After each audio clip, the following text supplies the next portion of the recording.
Stop video.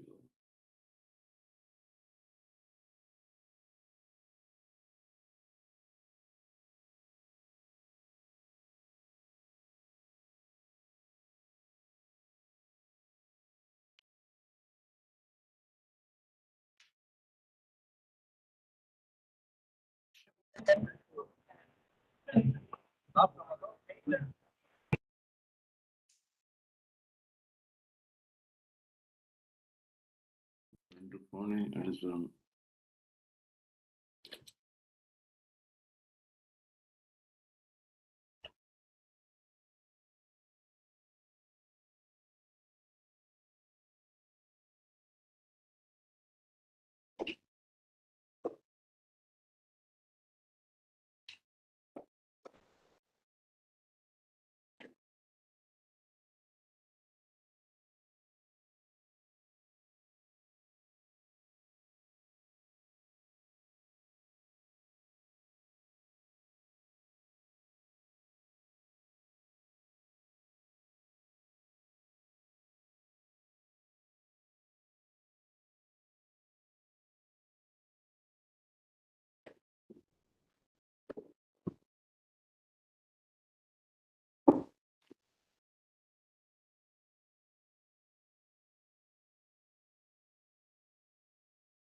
the book and light maximum light on the face.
Yes, can you hear me?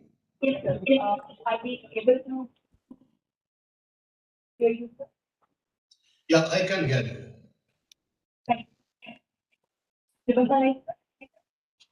Yeah.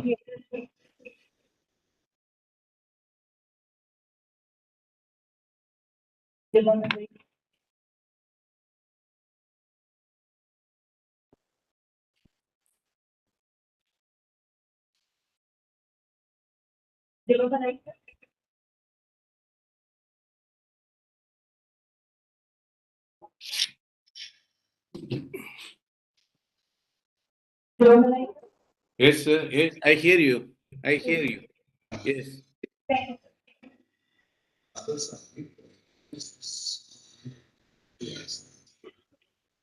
Your voice is breaking, little bit breaking. Otherwise, it's okay. I hear it. Yeah, it's okay. It's better. It's better.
Yes, yes.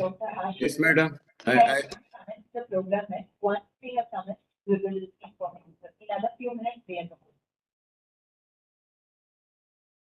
We are waiting for the remaining. okay. Thank you.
Coffee வைக்க முடியுமா பாரு, காஃபியா டீயா ஏதாவது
They make problem.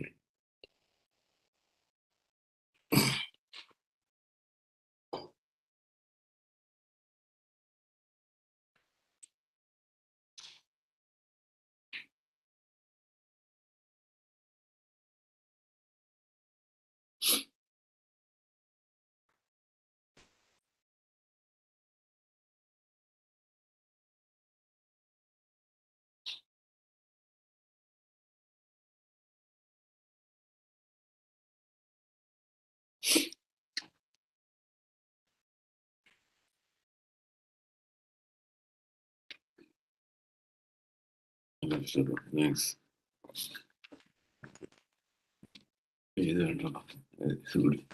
And why either?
கொஞ்சம் delay பண்றாங்க start பண்ணாது.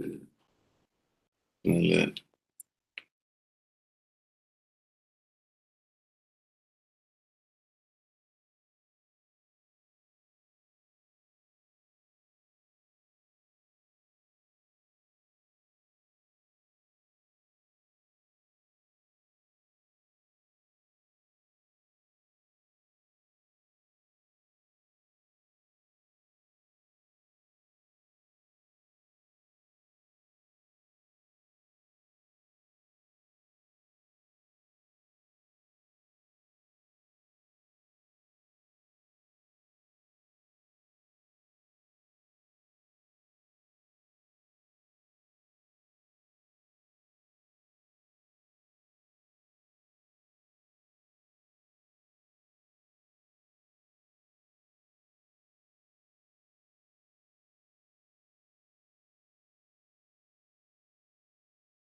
One individual may die for an idea, but idea will, after his death, incarnate itself in 1,000 lives.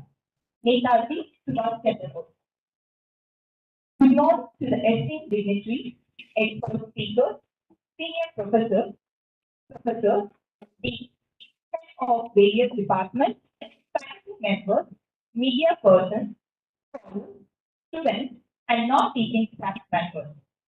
Today, to grace this occasion, we have with us our Honorable Vice Chancellor, Professor N. Krishnan Sir, most respected Registrar, Professor Sulochana Shekhar Madam, in her absence here, most respected Dean, Academic, and Controller of Examination, Professor S. Nagarajan Sir, most respected Dean, School of Legal Studies, Nodal Officer, Unnat Bharat Abhiyan, and convener of this program, Dr. Vedamurugan P.S., and most respected Dr. Parameshwaran, librarian, so Central University of Tamil Nadu, and most esteemed guest of today's program, Professor P. Kannada Sabhapati, sir, former chairman, ICSSR, New Delhi, Professor Amarish Samantaraya, Registrar, Pondicherry University, our panelist, Dr. Jabamalai, former Principal Advisor to the Director General of United Nations Industrial Development Organization, Austria, and Professor Ashish K. Verma, the Director of Bharatidasan Institute of Management, joined us online for today's session. We are immensely happy to stand here and welcome you all to this inaugurating program, the discussion on the book entitled Modi at 20, Brings Me Deliverance. The book is a complement of 21 articles by 22 domain experts, bringing out various aspects of the thinking and performance of the Prime Minister Shri Narendra Modi in various domains as Chief Minister of Gujarat and later as Prime Minister of India, spanned the period of 8 years as head of government at the state and national level. Today, we have sense of pride in your motherland, just as your mother has given birth to you. So, to the land has given birth to you. Let us all raise for Tamil Taiwan.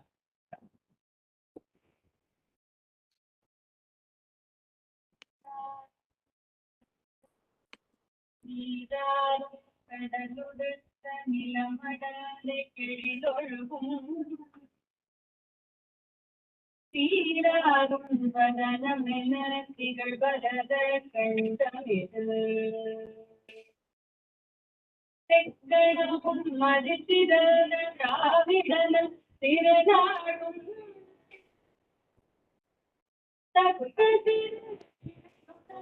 தரிசனரும் திலகமுமே அத்திலக வாசனை போலனை துலகும் இன்பமுற எத்திசையும் புகழ் மணக்கம் இருந்த பெரும் தமிழனங்கே தமிழனங்கே Tamil திரும்பியான செயல்மன் வாழ்த்துதுமே வாழ்த்துதுமே வாழ்த்துதுமே.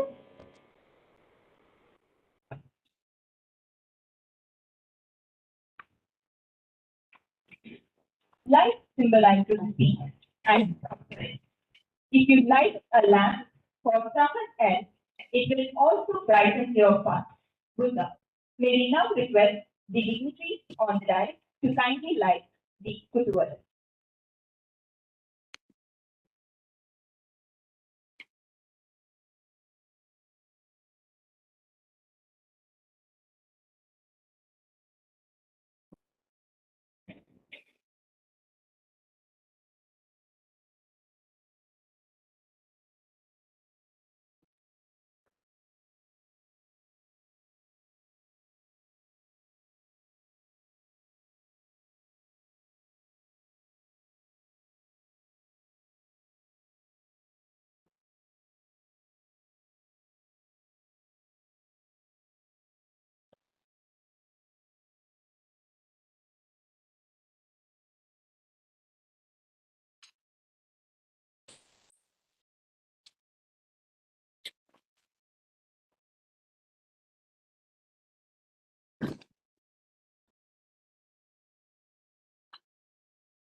Thank you, sir.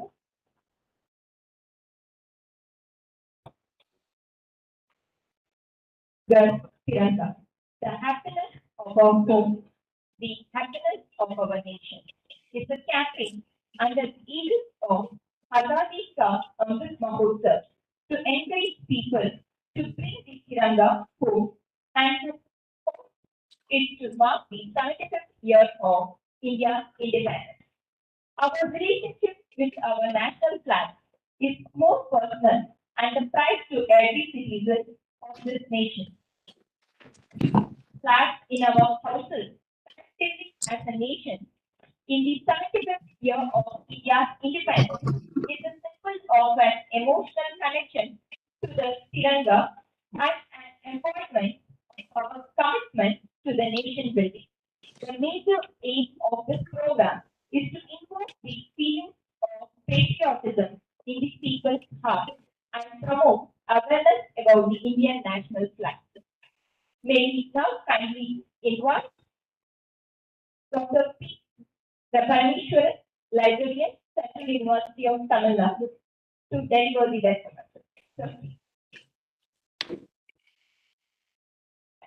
Most respected Professor at Business, sir, Honorable Vice Chancellor, University of Tamil Nadu. Respected P. Kanada Sabhapati, former Chairman, ICSSR New Delhi. Respected Dr. S. K. Verma, Director, Warriors Institute of Management Trichy.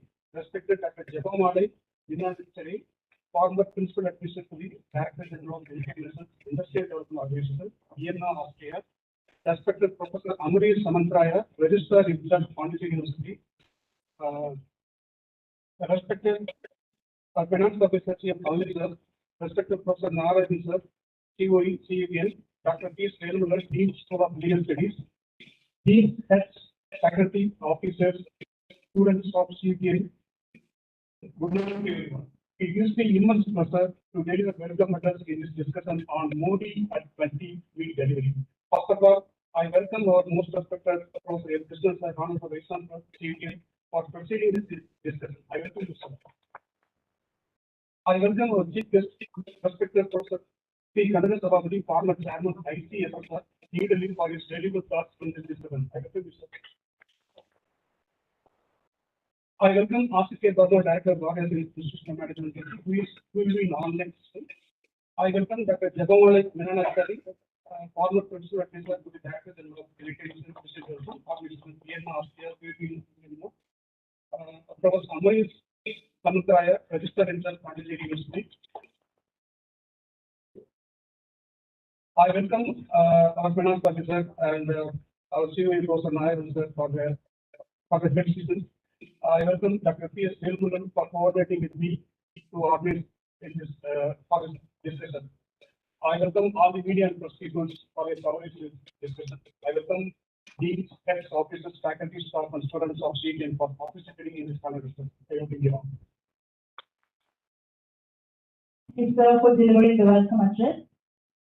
May we now request our Honorable Vice Chancellor, Professor N. Krishnan, sir, to honor our esteemed guest of the day. Professor P. Kanada Sabhapati, former Chairman, ICSSR, New Delhi.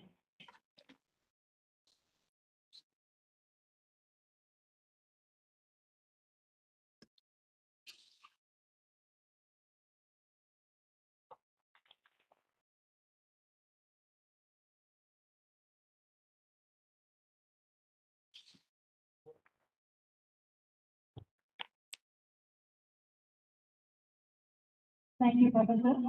Next, Professor Amari Samantraya, Registrar in charge, Pondicherry University.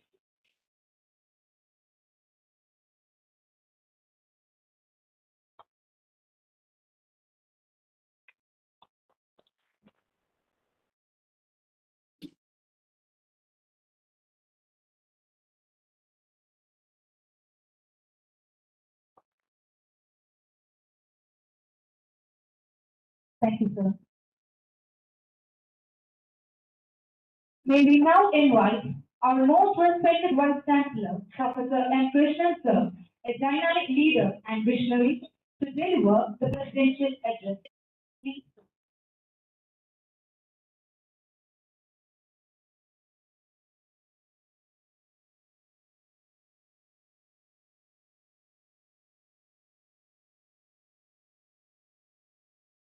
My dear and respected Professor Kannada Sabapati, the former chairman, ICSSR, New Delhi, and my dear friend and his leading administrator, Professor Amaresh Samanthaya, Registrar in charge, Pondicherry University. My dear friend, respected Director, Dr. Asit Parma, Bharatanagar Institute of Management, Jusrapati, Dr. Sabamalai, former principal advisor to the Director General of United Nations Industrial Development and Organization, Vienna, Austria. And my dear respected Registrar Ajay Koti had gone for Chennai, and Professor Nagarajan, Professor Parameshwaran, Professor Venurugan, and the Dean of different schools, head of the departments, students, friends, and media. I am so happy to be here for this wonderful program on discussion on Modi Turkey. Dream meet delivery. Actually, I think all that experts is going to talk about it. How a simple man, right, be a leader of this country. Not only a state chief minister, but also Prime Minister of India. Even though yesterday I thought of it, why instead of PM at 20, why they are keeping the name Modi at 20? But I had the feeling that instead of PM, we have to discuss about that Modi 20, because how from your basic life he started in Gujarat and then how he reached this one. Even yesterday, they announced that again is the Prime Minister candidate for India. But I don't want to talk about the politics on this one.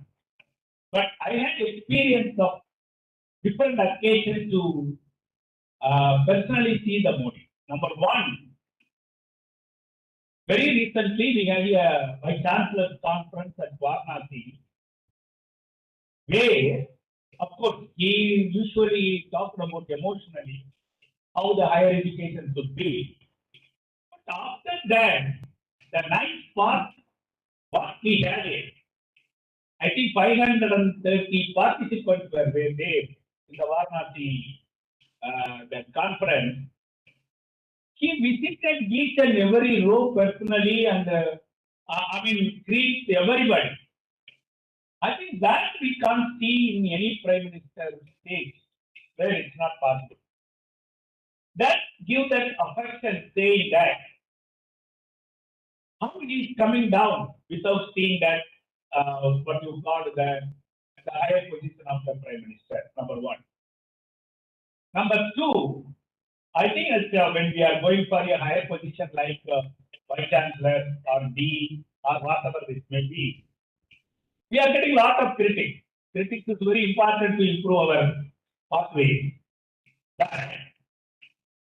The critics also coming for Modi in different occasions, but he never cared about it. What he's dreaming, he wants to implement it. That's a great thing. Because when I joined at Madurai Kamaraj University as a Vice Chancellor, for 1 or 2 months, really I cared about it coming the news and everything. But later, I feel that if you are right, if you are straightforward, if you are transparent, you don't worry about anything. That I learned from, I think, the great Prime Minister Modi. That's the second thing. Third one, recently I saw a video. He visited actually the Japan for some meeting. That I don't want to deal about it. It's a extra affairs meeting. He started from here midnight in the day. 2 days he was there, and then come back second day midnight to India. He attended 48 meetings in Japan with the different occasions. 48 meetings. Imagine that the Prime Minister is going and received by the Japanese state. I don't know that how he attended that. Even attending one meeting, I think Kannada Sabapati will accept it. how much we are preparing, how much in the day we are having the what we are going to talk about it. And it's also an important meeting for a Prime Minister. I think that timeless, the thing what he is doing, it's wonderful. The third one, what I am seeing that the great Prime Minister Modi, I hear about it. It's true also. Wherever he is going, for example, Indonesia, that's the only example I can say that. The moment of what he is taking from India, he is thinking out that what the relationship we are having with India, with Indonesia. That memento is taken to and given to that Indonesia people, the Prime Minister. So how much he needs to think about it, imagine that. It's not just like that going. That is the very important thing. Before I am coming to that verse, again I can say that I visited his house at Gujarat because we had been there for some other meeting when he was at Chief Minister of India, the Chief Minister of Gujarat. Such a simple house. Such a simple house. His mother was sitting on the day. Of course, today I would see that a new chair was sitting, a plastic chair was sitting for her. But that day, a broken chair was given to that the mother of the great leader, Modi. So I don't know that. Yeah, I don't know that it is possible to live like that. Because I'm talking my family. Because when I was a vice chancellor, my daughter is saying that I am a daughter of a vice chancellor. It's a routine thing, normally routine thing. And also today, I don't know how many of you read about it yesterday. There is some problem in the office of his brother, right, giving the DA or something like that facility. Actually, his brother is leading strike against the Gujarat government. Such a transparent way we are going to get it. So I am seeing a person, how he built up that, what you call the stature from a person where in the street, and then became a Prime Minister. And 2 terms, 3 terms, like that it's going like that. Now, some of the things I have taken, when that our Vice President, when releasing the book, what he told a simple word, Modi, a phenomenon. Why? Because we are going to get any other person like that, apart from the politics. And I'm going to see that it's a phenomenon. You can't get it such a person in future. Number 2, our Minister Jaishankar told that more than a Minister of External Affairs, he knows everything. He reads the file every day. He's not simply signing. I think this book is not enough to tell everything the character of Modi. It's not possible. The great chapter, 5 great chapter is going to telling that important things, one is the pillars of governance. How you can be a good leader of a good governance, that's a very important thing. Even that when we are talking about NAC or MARF and everything, we are talking about that how your governance should be. Second one, politics is there everywhere. Politics to lead to the unity. That's the book deals about it. How your politics can give with the unity. Number 3, you have to see that everywhere you have to have a transparent government. Because what he tried to tell that there are so many committees, so many untransparent, what you call that, the scandal in different aspects, where it's a wrong impression to the public about the politician. That should be taken away. That book deals about it, and also India, not only India, the whole world is a single country. So these are the important points they have discussed very carefully, and also today We are in the transformative part. How we are. Usually I am telling that in the different meetings also. I told that my father told to me, you are going to live in a developing country. I told to my daughter and also my student, you are going to live in a developing country. When we are going to say that we are living in a developed country, that transformation when we are going to get it. So this book deals about when you have that five important points, sutras, that is inclusiveness,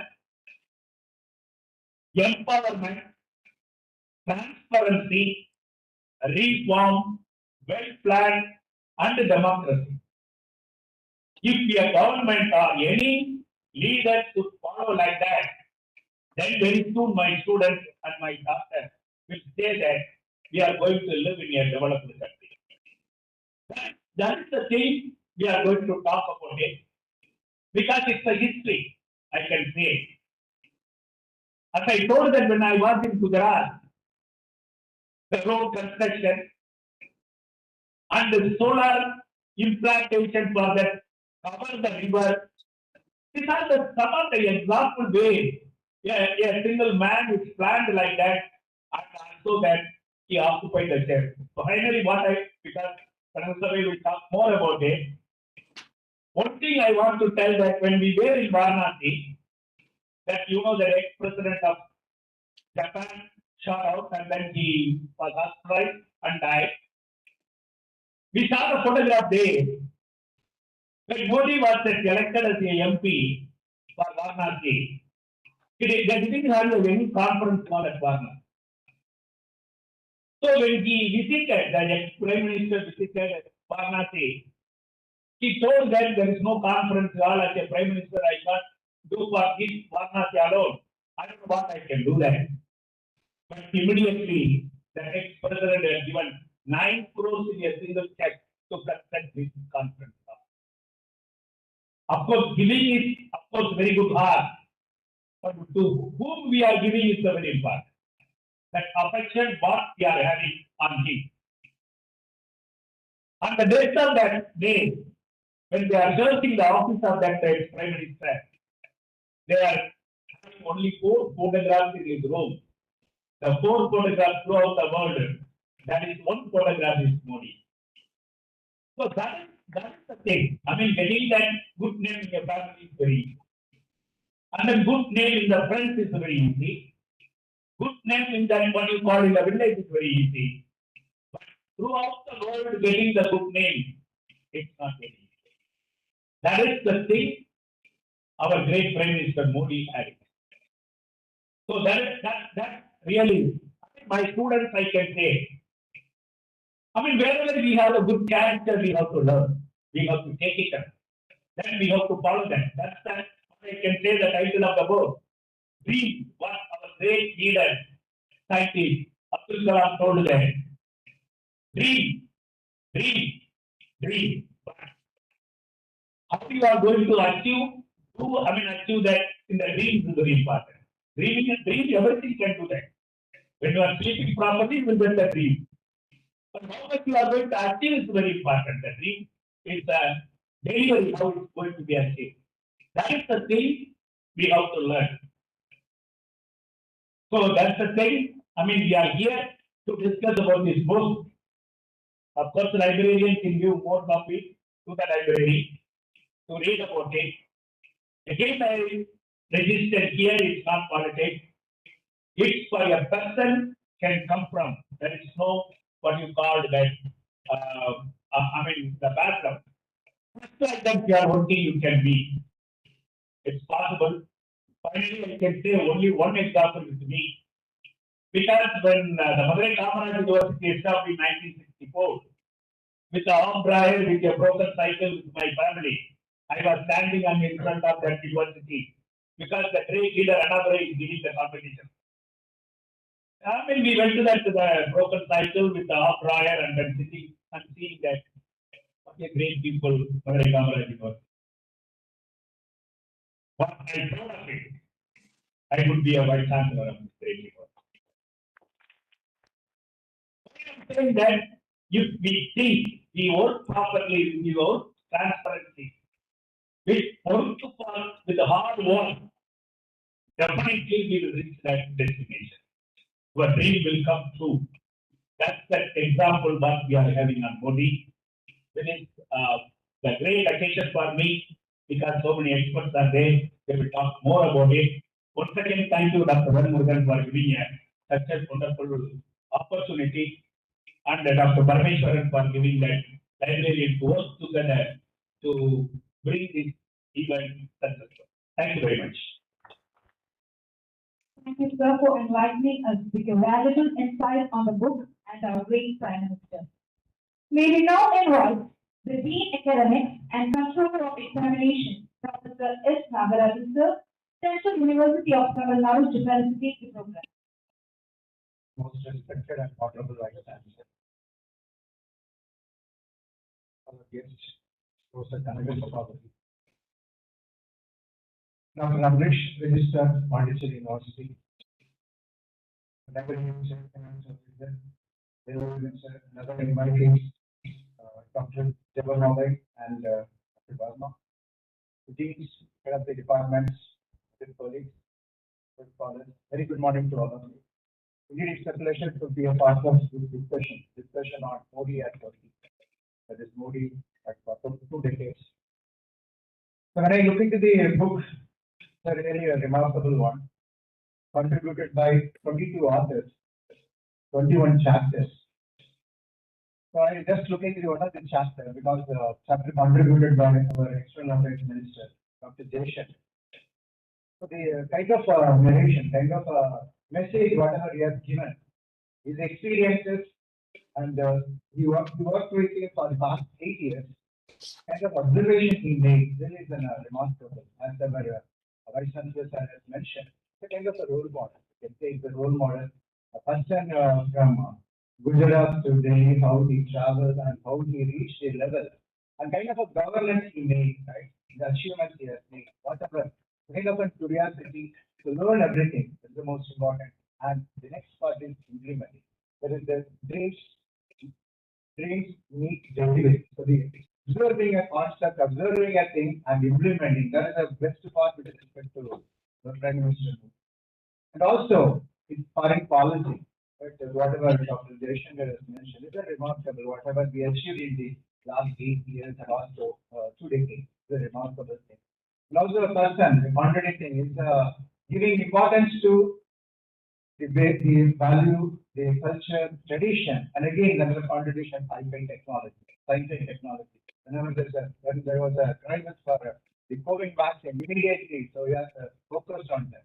So it's a balancing both and giving importance to language. So whenever in any meeting, even for me, it's like very difficult to remember the poem or whatever in the but the person, Modi is able to one stanza or a few tirupurals. He's able to present in a public meeting without referring anything. That's not much effort. That's kind of a relevant message to a particular thing. It's a kind of a remarkable person. So really, I'm very happy to be a part of this event, and we have eminent speakers here to discuss on this as the book Modi at 20. So this viewers, thank you very much for the opportunity. Thank you.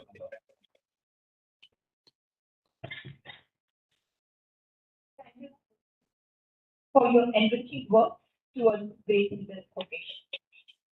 We are profusely elated to take this opportunity to introduce our chief guest, Professor Kanagal Sabhavati, sir. Sir is the former chairman, ICSSR, New Delhi, and well known for his India-centric research work. Sir is author of various books, to mention few: Indian Model of Economy, Business and Management, particularly India. Sir is a member of various international and national forums. May we now request the most respected sir to give the address on this occasion. Respected Vice Chancellor, President Gibson, Dr. Amrish, Dr. Parameshwaran, Dr. Murugan, Dr. Nagarajan, esteemed benefits, and my fellow faculty members, brothers and sisters, young scholars. I'm extremely happy to be here to share this discussion on Modi at 20 Dreams Meet Delivery book. You know, this is a very important occasion because for the first time after independence, we have been witnessing the performance of a leader. You know, he is not just a political leader, the Prime Minister of the largest and world's most ancient democracy. He's a statesman. We know the respect that he commands at the international level. And he's a visionary. So if we see the last 20 years of his governance as a leader, we can see the development has been taking place at different levels. Initially at the state of Gujarat, and now in the last 8 years, at the national level. You know, from the earlier leaders, particularly prime ministers, he is very different. He comes from a very, very ordinary background. You know, he belongs to an extremely backward caste. And his family background we all know. So he has risen to the top through education, hard work, commitment, and honesty above all. You know, this is the hallmark of his whole life, the last 70 plus years. And he has been continuously getting elected by people since 2002, the time he entered politics, political electoral arena. So he's been continuously getting elected by people. And more than anything else, he is transforming India like never before after 1947. So this sums up his career as a leader of either the state government or the national government. And above all these things, he has changed the way the politics works in this country. You know, some 7, 8 years back, you know, most of us educated people who love this country, people who respect this country, we were all worried, you know, when we will be able to get a good leader who can understand this country and take it forward, you know, away from corruption, towards progress, with the intention of taking India at the global level. And in the last 8 years, it is happening. And he is one leader who has been targeted from the beginning by the Western interests. When the Godhra incident took place, he was targeted. So this is how, in spite of this, the vociferous activities of the vested interest, you know, he has been growing in stature because people understand him and people elect him election after election. So we are not just discussing a political leader, prime minister, but as VC pointed out, he is a phenomenon today, not just in India, at the global level. When the Russian-Ukraine war was happening, of course, students from different countries were studying in Ukraine. You know, those countries found it difficult to evacuate their students. But when Prime Minister Modi spoke to the Russian President Putin, you know, he stopped the war for 6 hours. Can you believe it?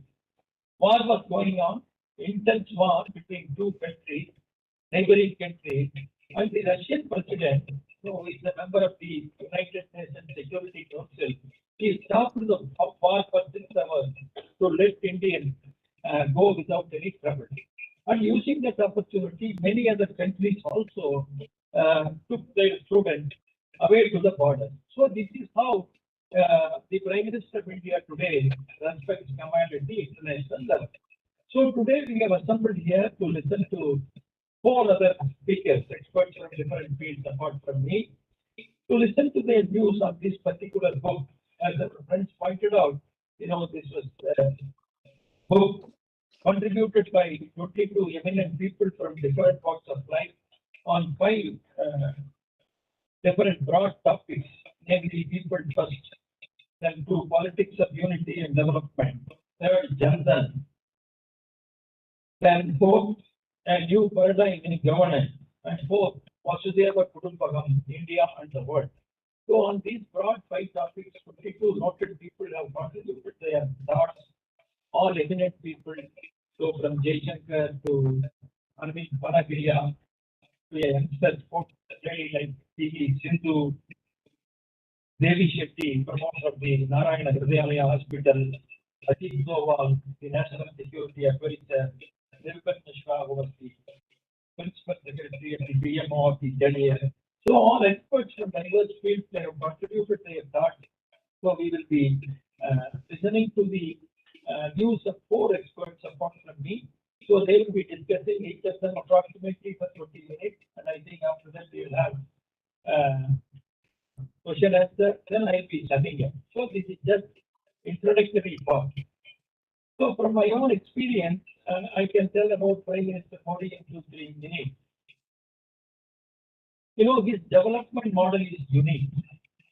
That is why people say Gujarat model, Modi model, that 12.5 years when he was the Chief Minister of India, we have witnessed how Gujarat has been transformed through this unique approach.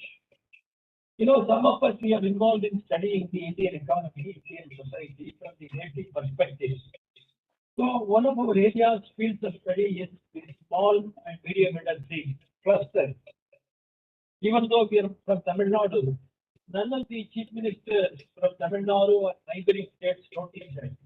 But in 2003, when Sri Narendra Modi was the chief minister, we got a call from Ahmedabad. So we went there. He asked us whether you would be able to study this kite business. You know, kite activity, kite manufacturing is not a very important activity. It's just a cottage industry, cottage business. We cannot even call it as an industry, cottage business. So when he asked us, we were surprised. And then we said, yes, when government invites, we are ready to do it. And we were asked to take up a study of kite business. So we took it up in 2003.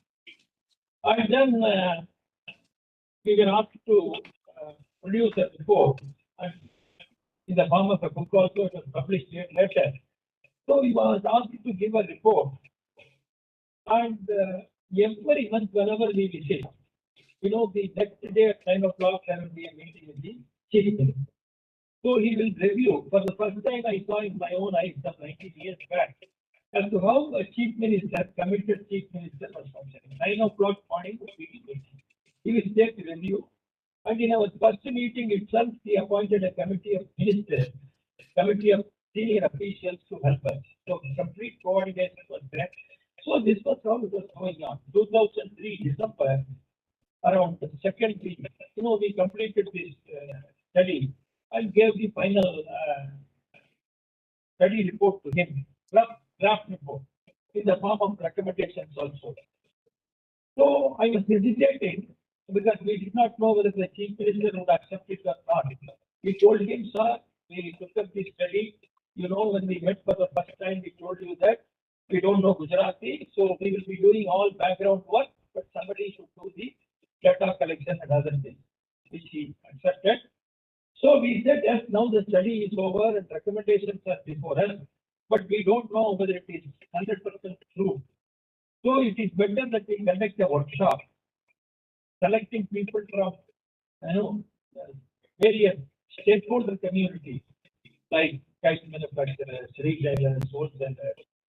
So in that meeting, let us propose our recommendations. If all of them accept, then that would be the final. Because we did not visit every place. We visited only 10 places. Immediately we said, yes, we will arrange the meeting. So after 2 weeks it was arranged, we went there.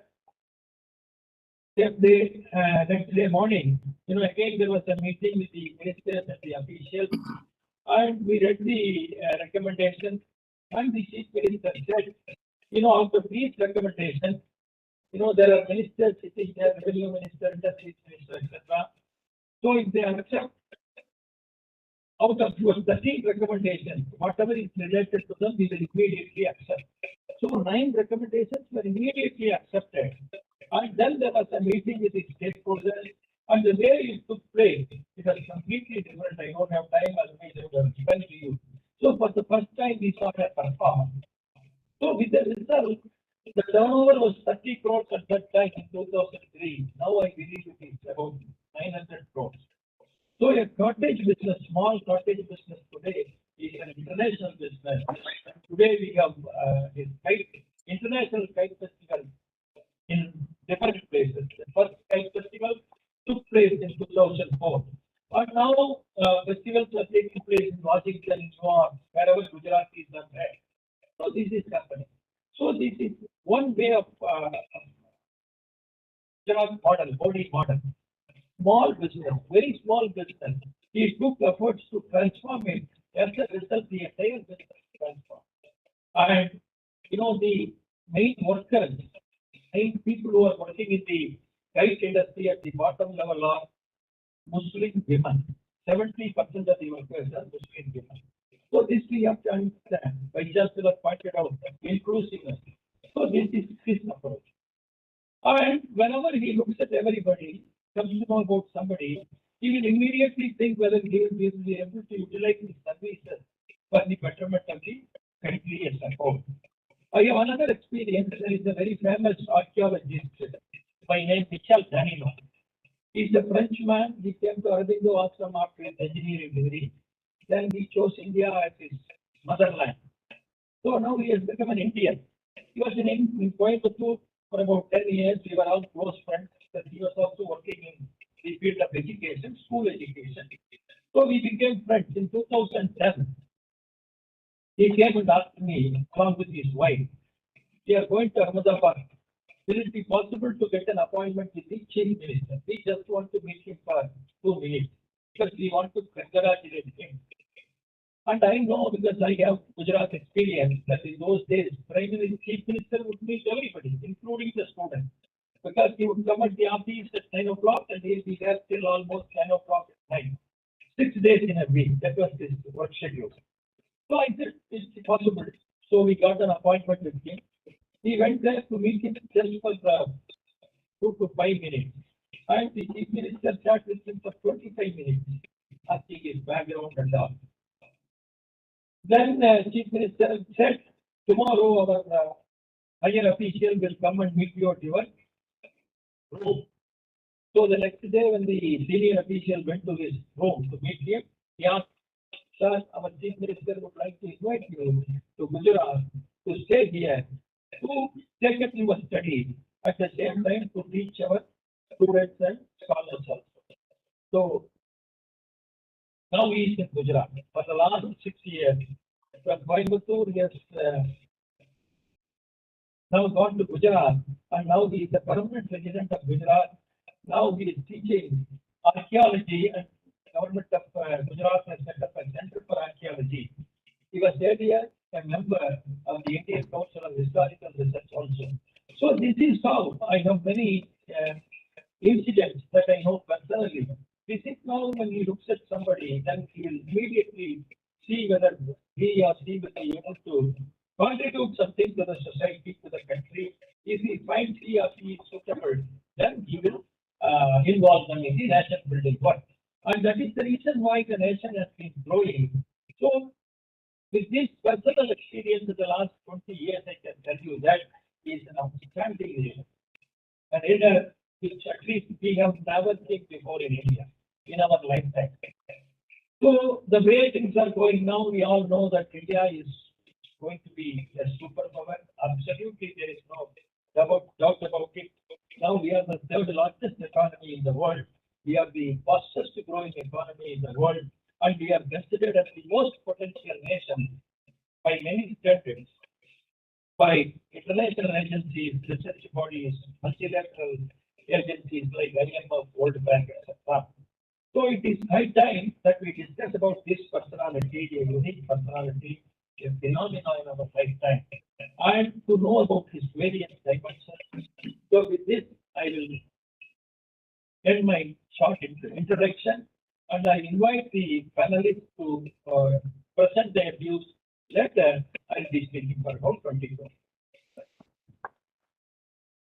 Thank you very much, sir, for your thought-provoking insights on the book and your own experience. We go on to the panel discussion.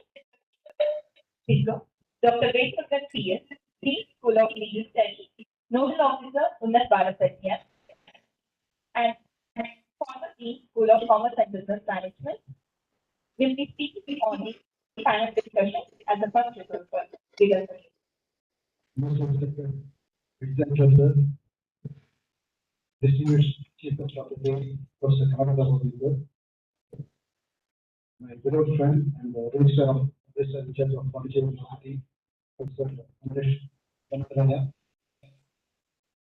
Reverend Minister, respected dean, head of the department, teaching and non-teaching staff of our university. At the outset, I thank the administration for giving us opportunity to organize this panel discussion on most of the book, 20 and 20 Dreams Made Clear.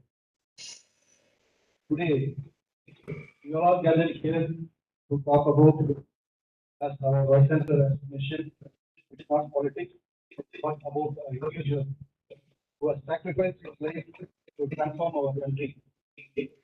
Transformation has happened in many ways, which we are going to listen to our discussion. It's not about a politician who just think about the next election. It's about a statesman who think about, who work about, burn the midnight fire since the day he took power, he came to power, to see India as a superpower. India as a visual guru who should guide, be guiding light for the entire world. That is the reason we are assembled here to discuss about a book which comprises a lot of information about how our Prime Minister transformed this country from his own vision, He started his political career not just in 2001 when he took over as the Chief Minister of Gujarat. It is well mentioned in the book that he has done extensive work. He has traveled extensively throughout the country, in fact, throughout the world. In the end of, the 21st chapter, they came to know that even before he took up the Chief Ministership of Gujarat, extensive travel in United States of America. As our external affairs minister has mentioned, when he started briefing about to our Prime Minister about his proposed visit those days in 2014, before he visited America, our PM was explaining him in a better way about the demographics of America. So that's why he is very extensive travel acquaintance with our own nation in other with the rest of the world for developing our country, for transforming our country through his dreams. That's what is the significance of this book.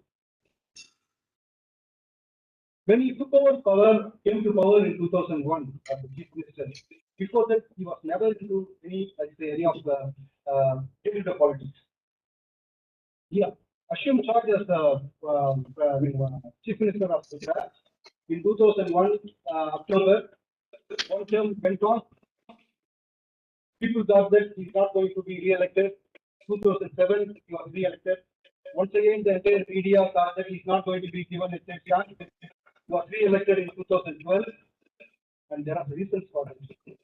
Not just fluke. People call, the media describes it as a one-time fluke, second-time fluke, and the third time it cannot happen. It's all because of his hard work. The way he was dedicated his life, for transforming Gujarat nation. As our Chief Minister was making a mention about the rice business. It's not only the rice business, the very popular terminology which we heard those days when he was the Chief Minister of Gujarat is vibrant Gujarat market. Not one time.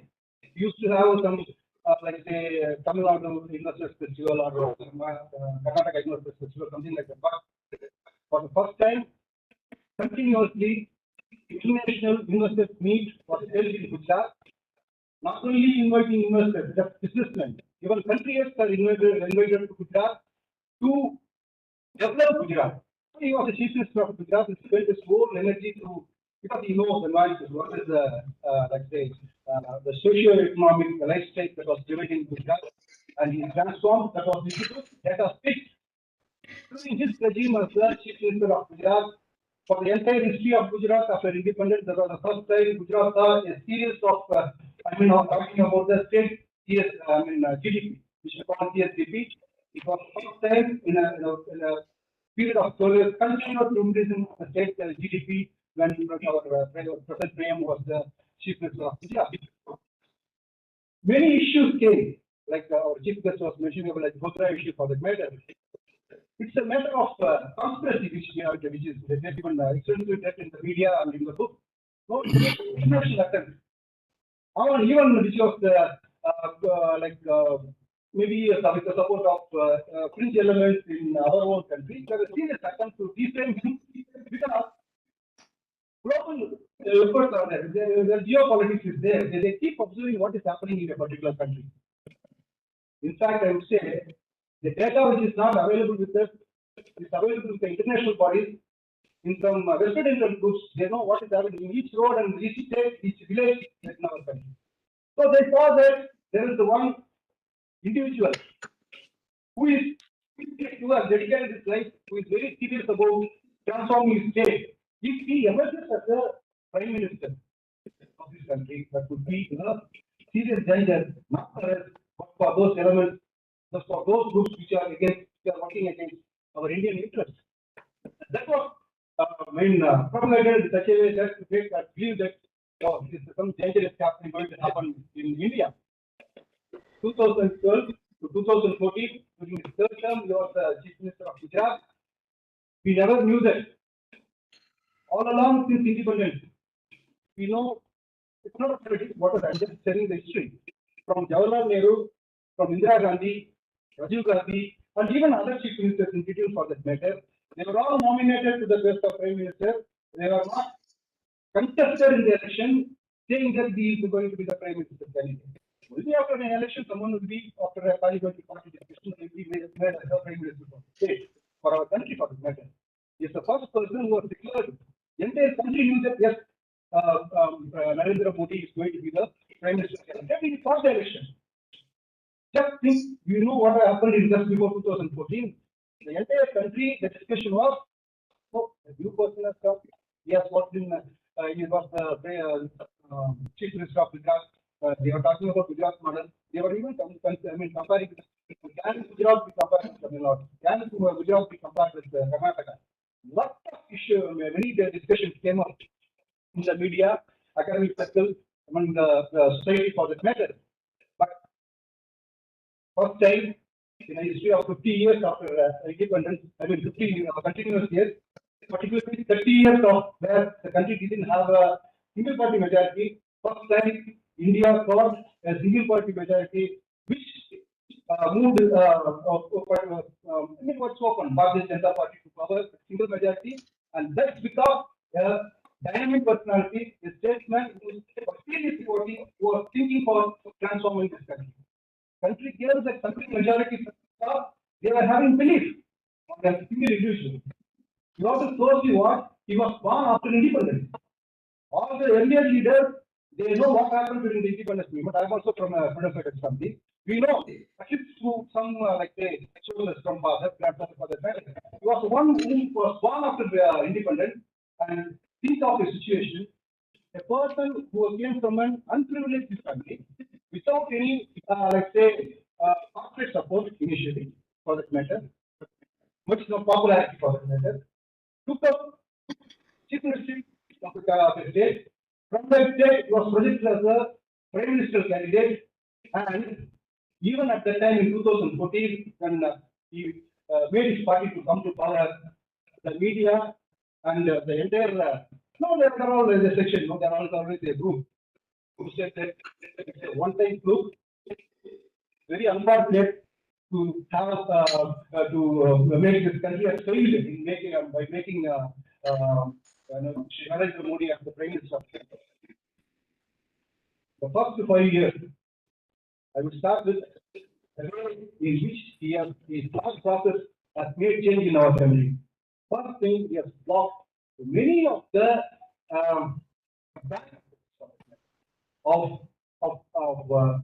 unknown bank accounts, unknown areas from where money is flowing into our country, which was used for unethical activities in our country.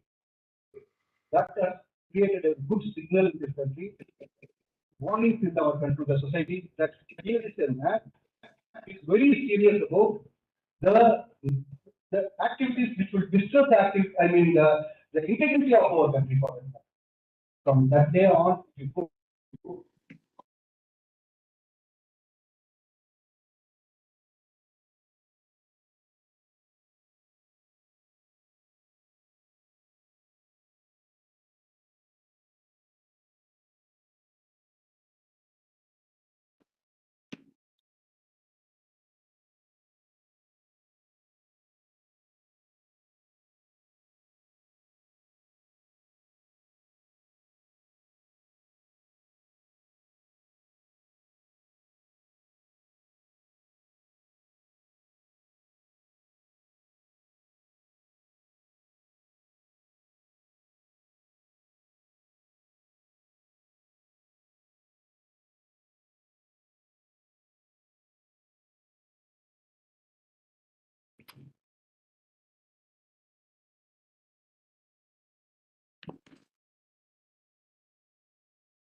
schemes that launched by Professor Narendra Modi, and which helped him to come to power once again in 2019. Those were talking negative about, let's say, it was just a chance that he came to power. It was not so. The country has elected him for the second time with increasing majority.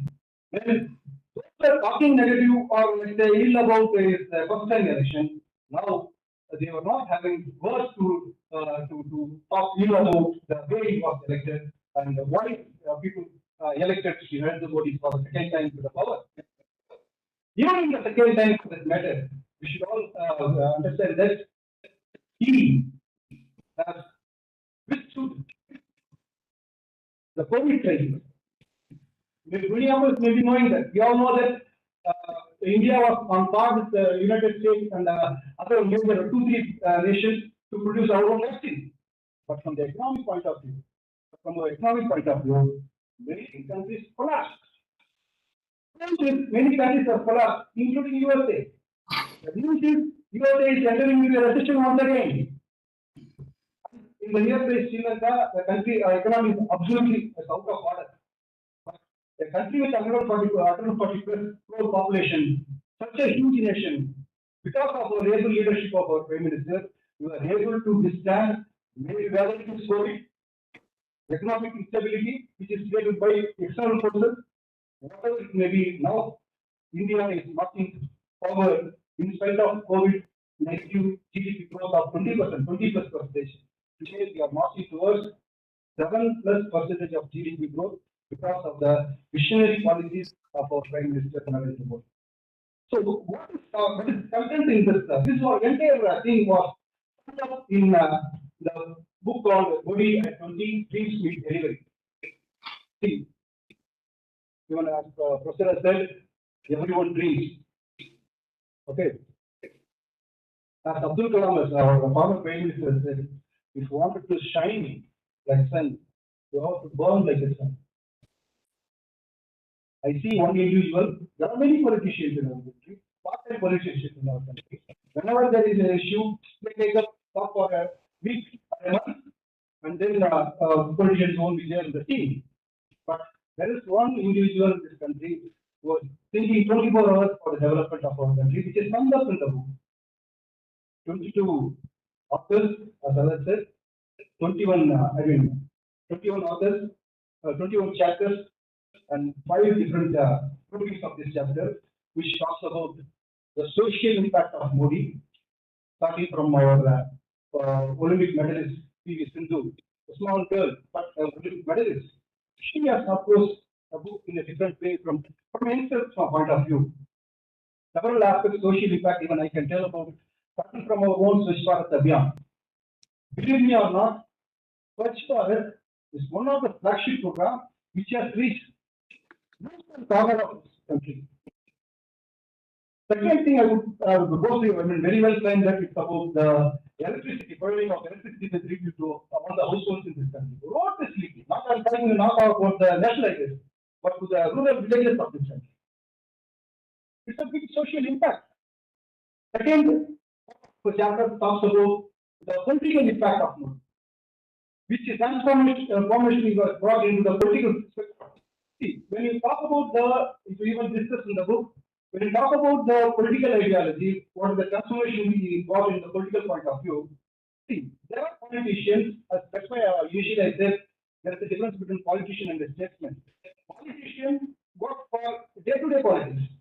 Whatever comes up, they talk 2 days, 3 days, they forget about it. And people also forget about it. But as far as our PM Modi is concerned, he sticks on to his political ideology.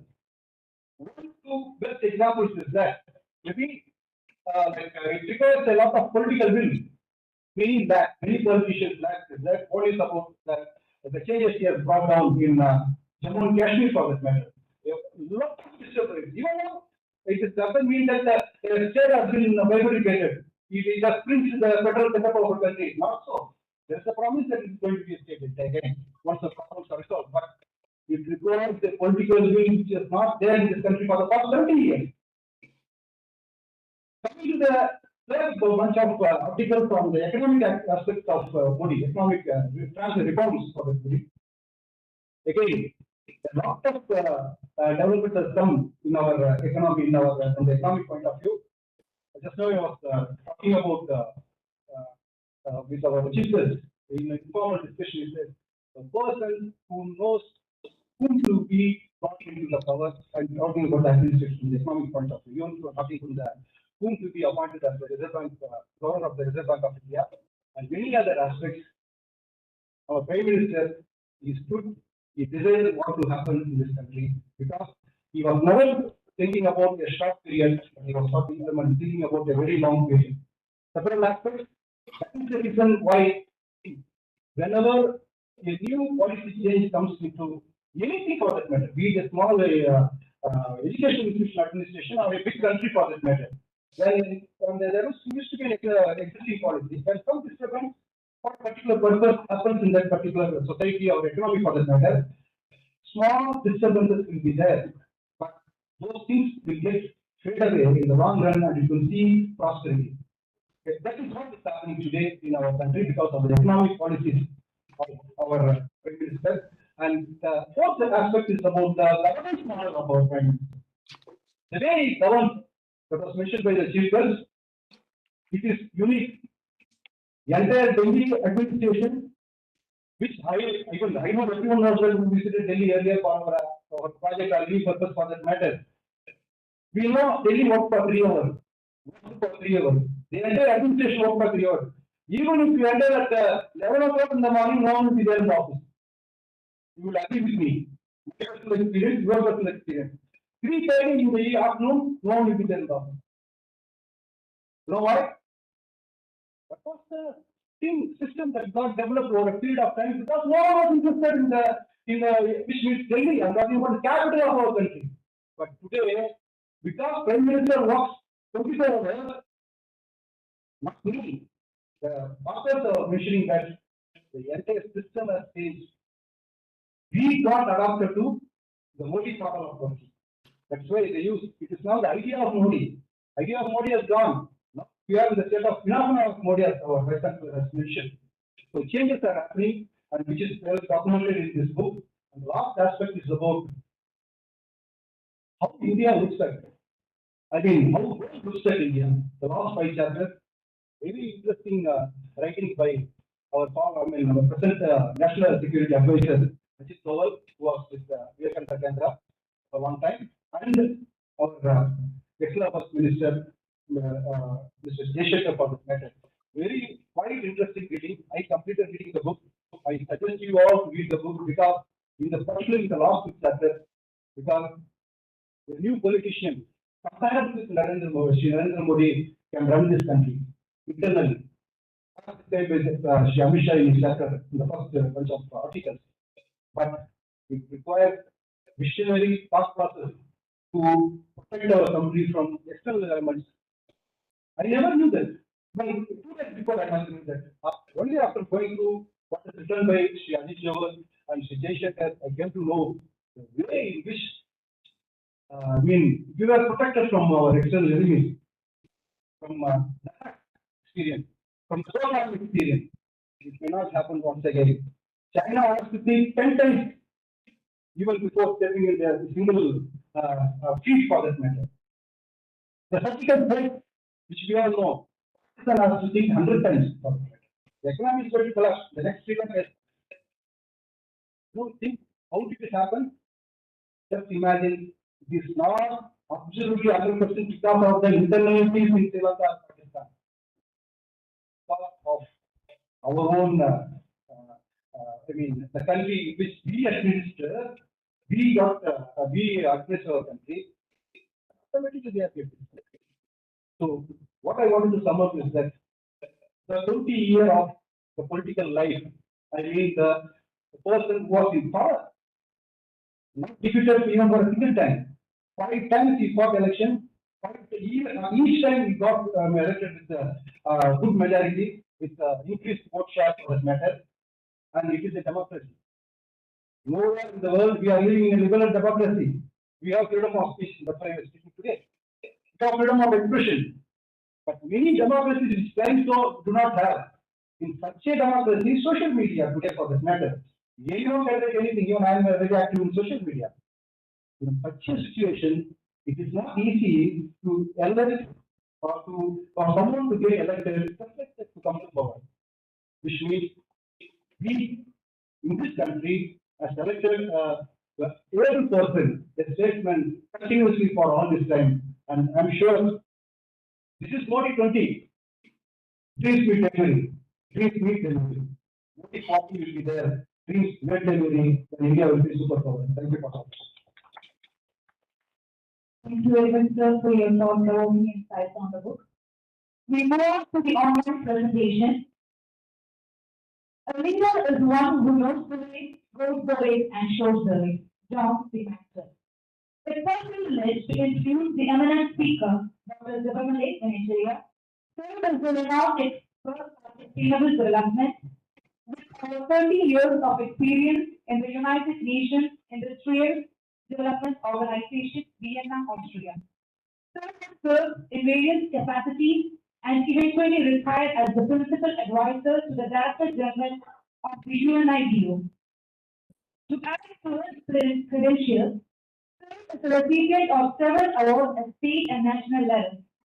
To mention a few, served was awarded the Professional Excellence Award by the Auckland-based Inter-Youthment Business Association in recognition of his great contribution to the international community.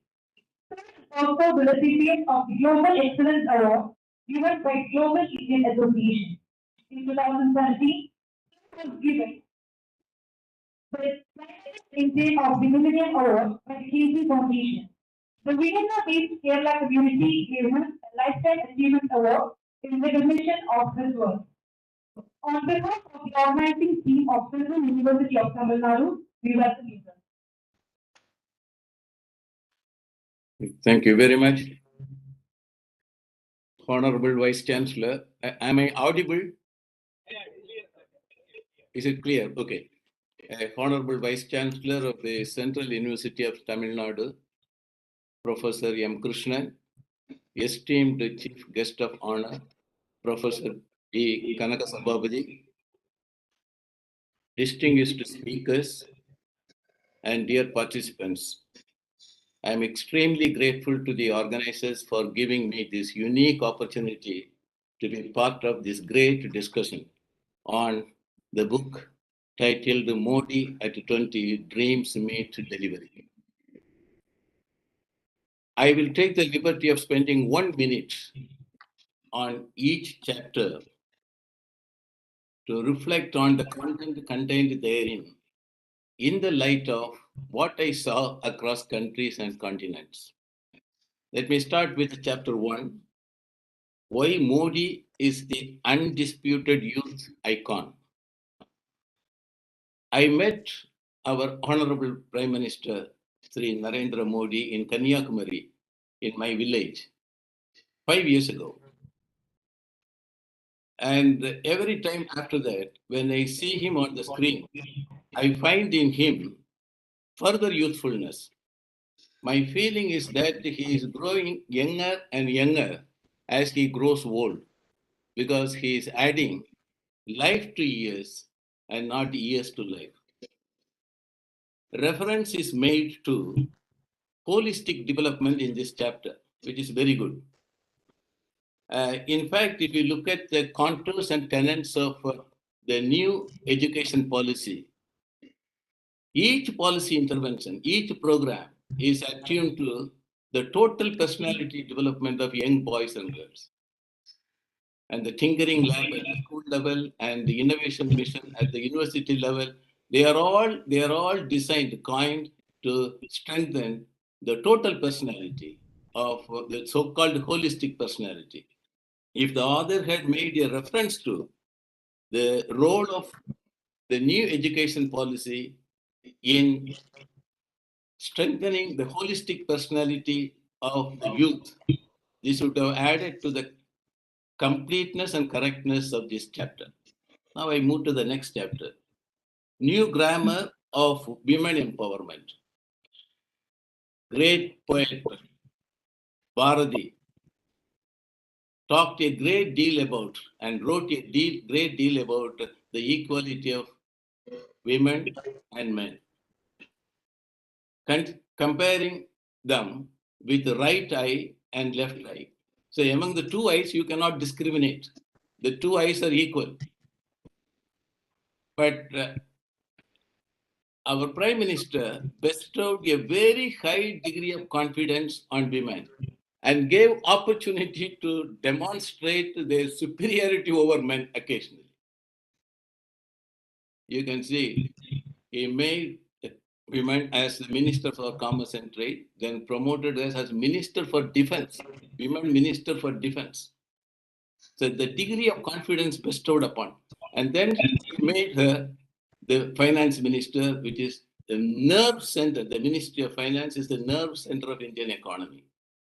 And she got enough opportunity and very systematically, scientifically, professionally demonstrated her superiority, even yesterday in the parliament. The way he carried compelling reasons and convincing arguments and perfect logical sequence of thoughts to just answer the frontal attack made by critics. I think the whole country appreciated that. So I think the credit goes to our Honorable Prime Minister for his decision to give equal importance and some occasionally more importance to women, because he bestows a very high degree of confidence. Chapter 3 is titled The Success of People-Centric Approach.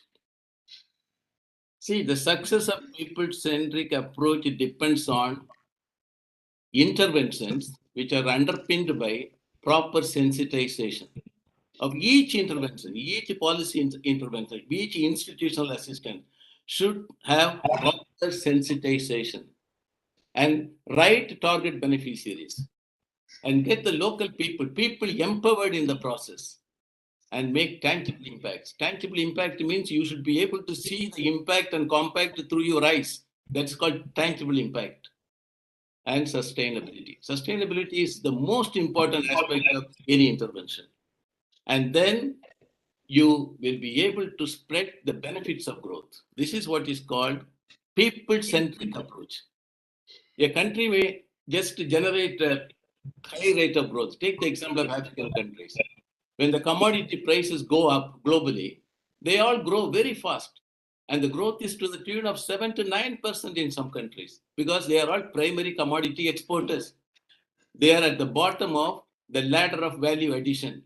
They just export primary commodity, export cocoa and buy imported chocolates. Their own, based on their own cocoa. This is, we take any commodity in Africa. It's actually commodity tragedy. So during the high prices of when the global prices for commodities go up, they grow.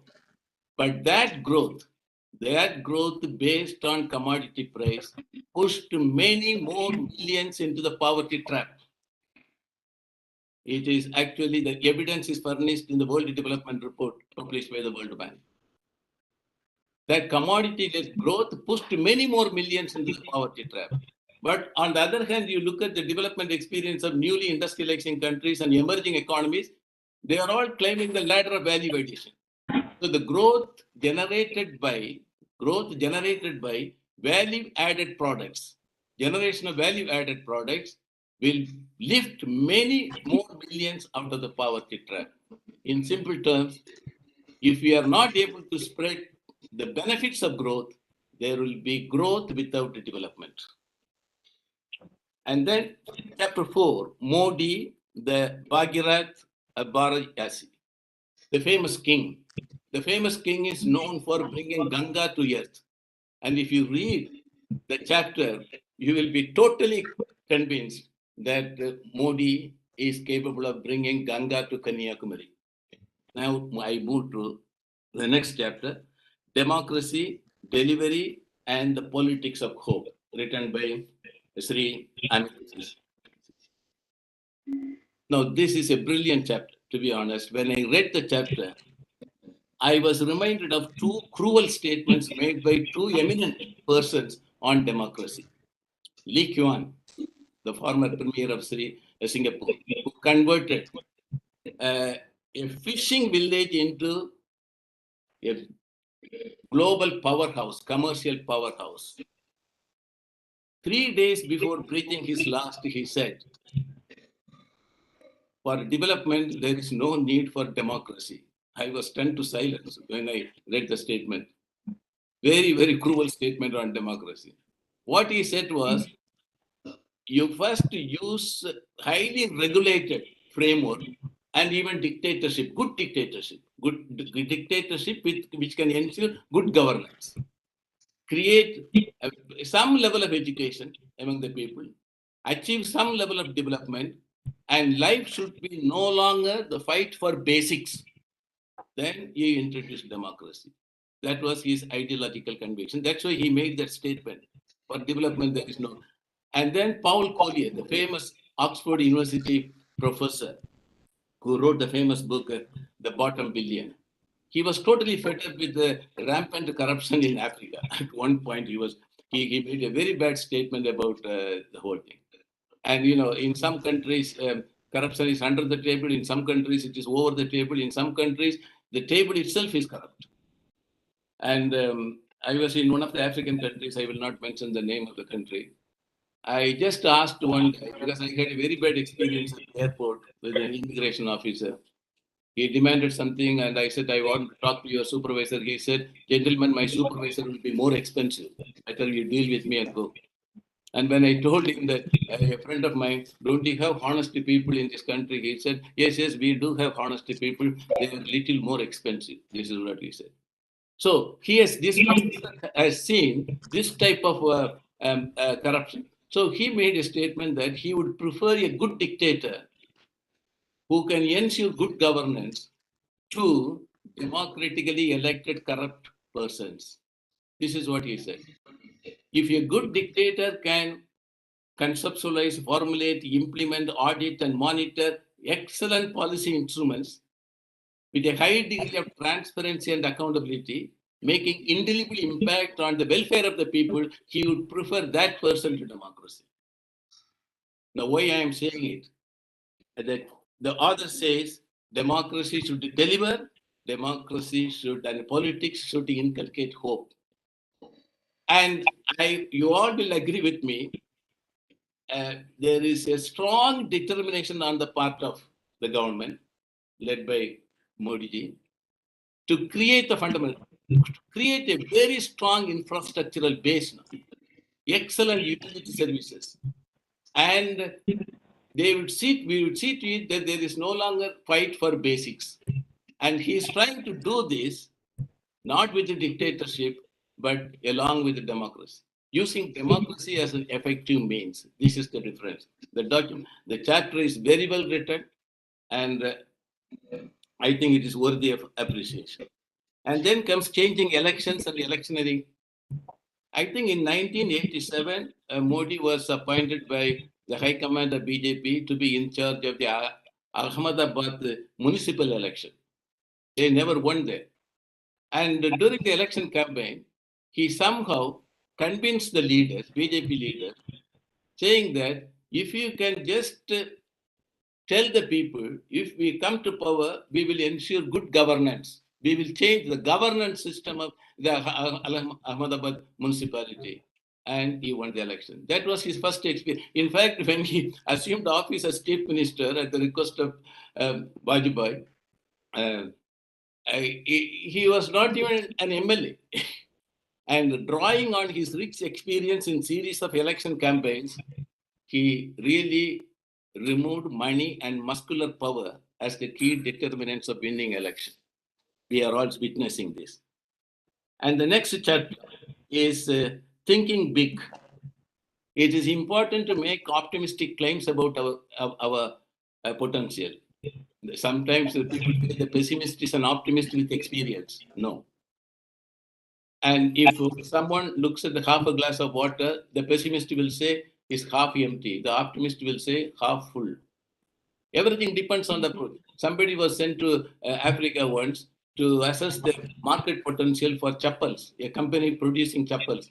And that guy came and told the company that, oh, it's impossible to sell chappals there because they don't wear chappals. It happened in the 1940s.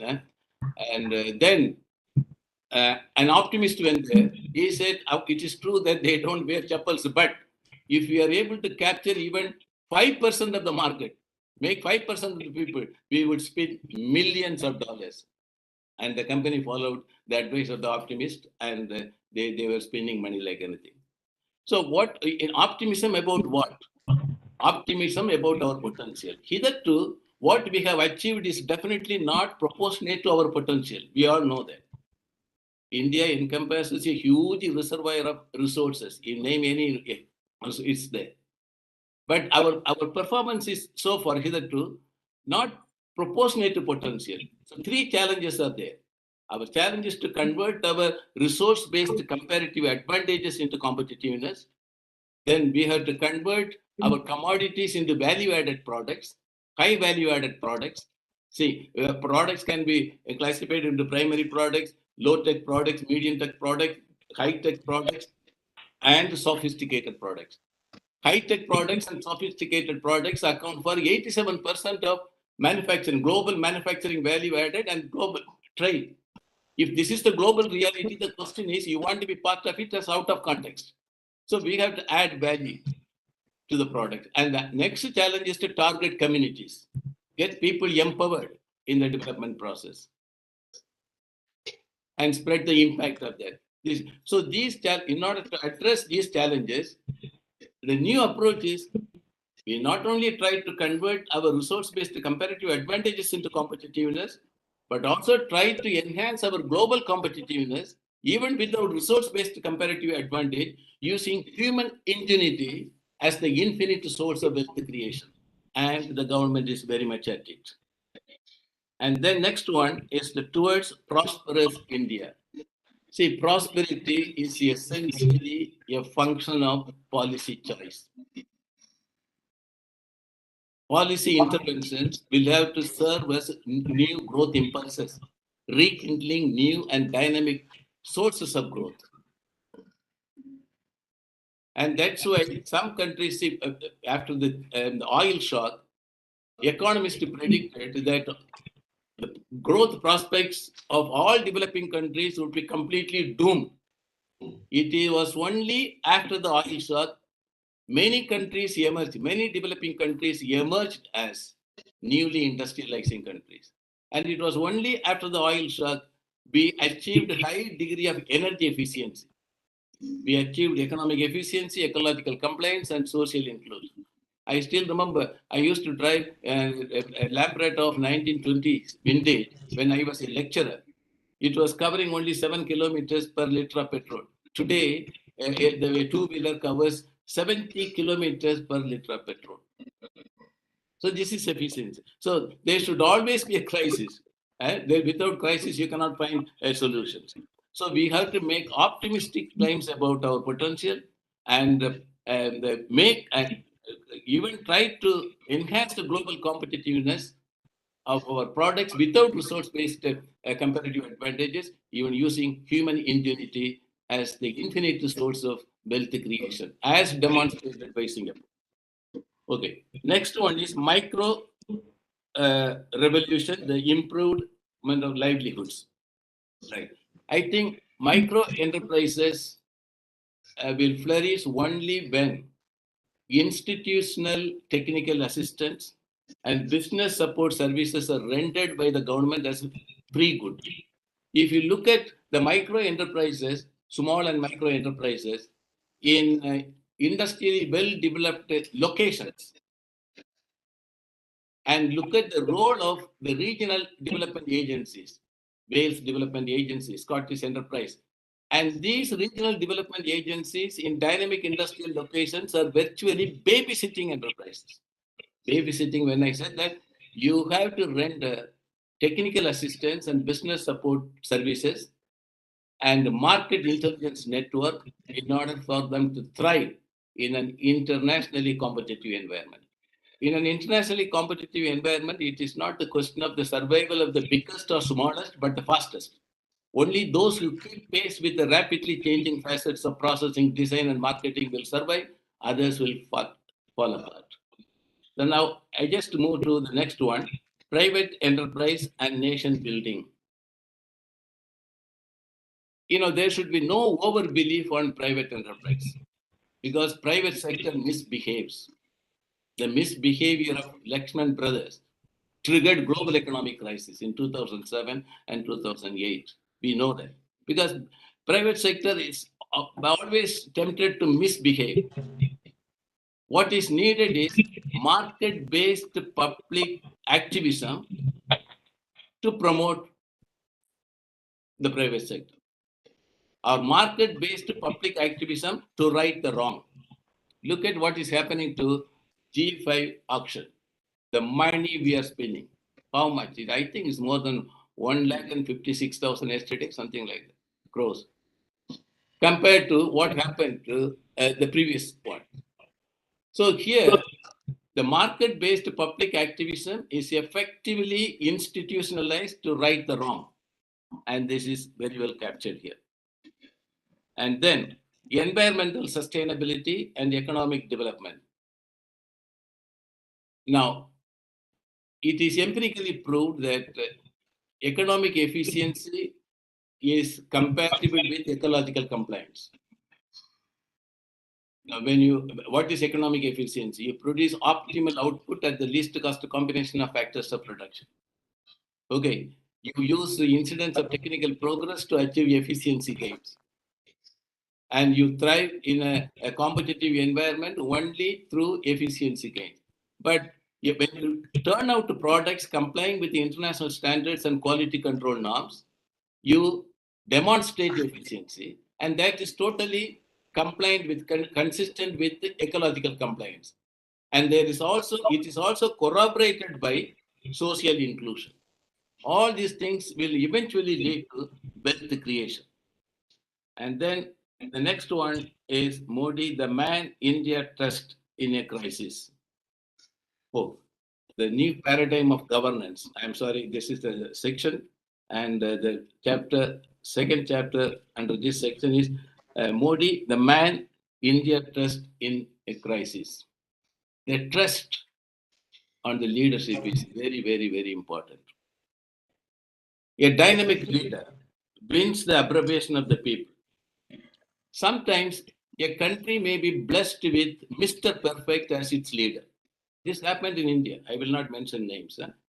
Mr. Perfect, an eminent economist, very brilliant person, as its leader.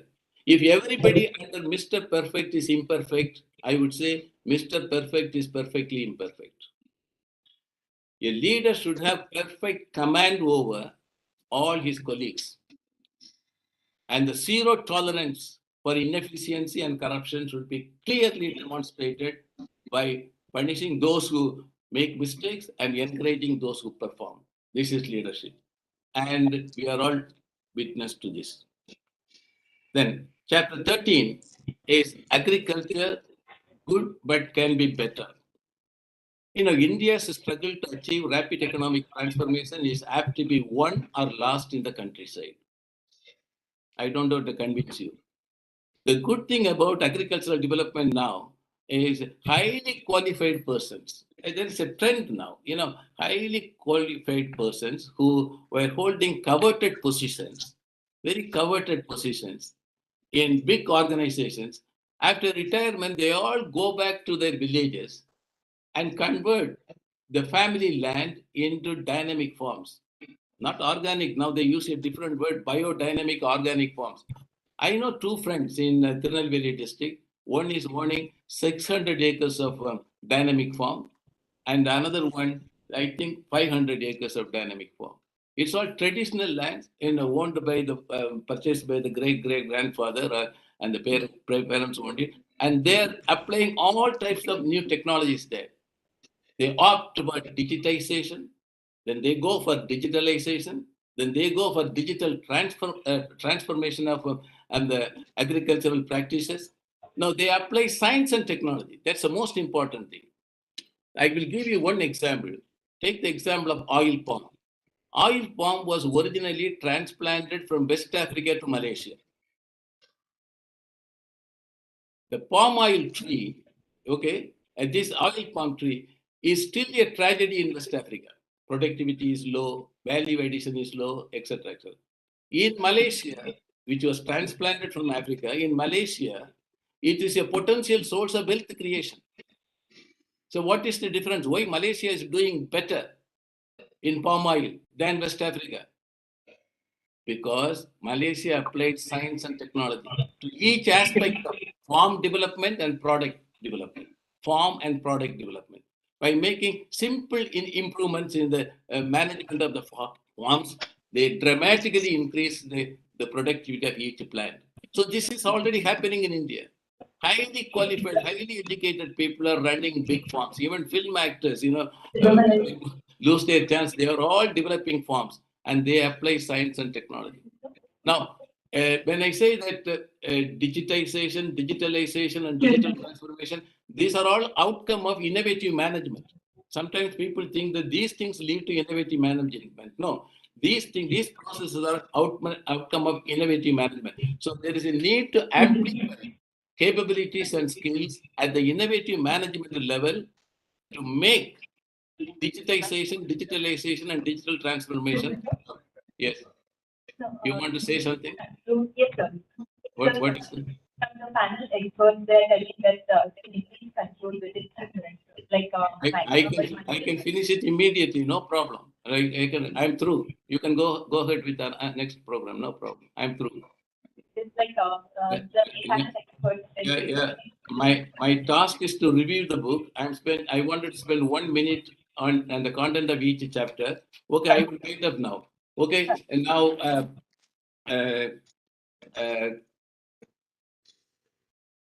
to achieve rapid economic transformation, what is needed is a unique blend of vision and action.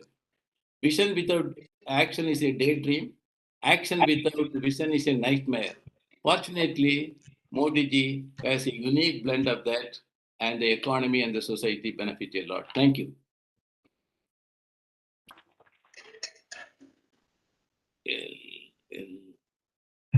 Thank you very much, sir, for your inspiring talk and enlightening words. Before you are a leader, success is all about growing yourself. When you become a leader, success is all about growing others. Jack Welch. We would like to invite the next eminent speaker, Professor Amresh Samandaraya, Registrar from the University to the session. Sir is presently working as a professor in the Department of Economics from Yale University, with more than 2 decades of rich experience in teaching and research in economics. Sir has also worked as an economist in the Reserve Bank of India during the period 1999 to 2010. Sir's teaching and research domains include economics, money and banking, growth theory, the Indian economy, monetary policy, banking development, and inter-regional disparity.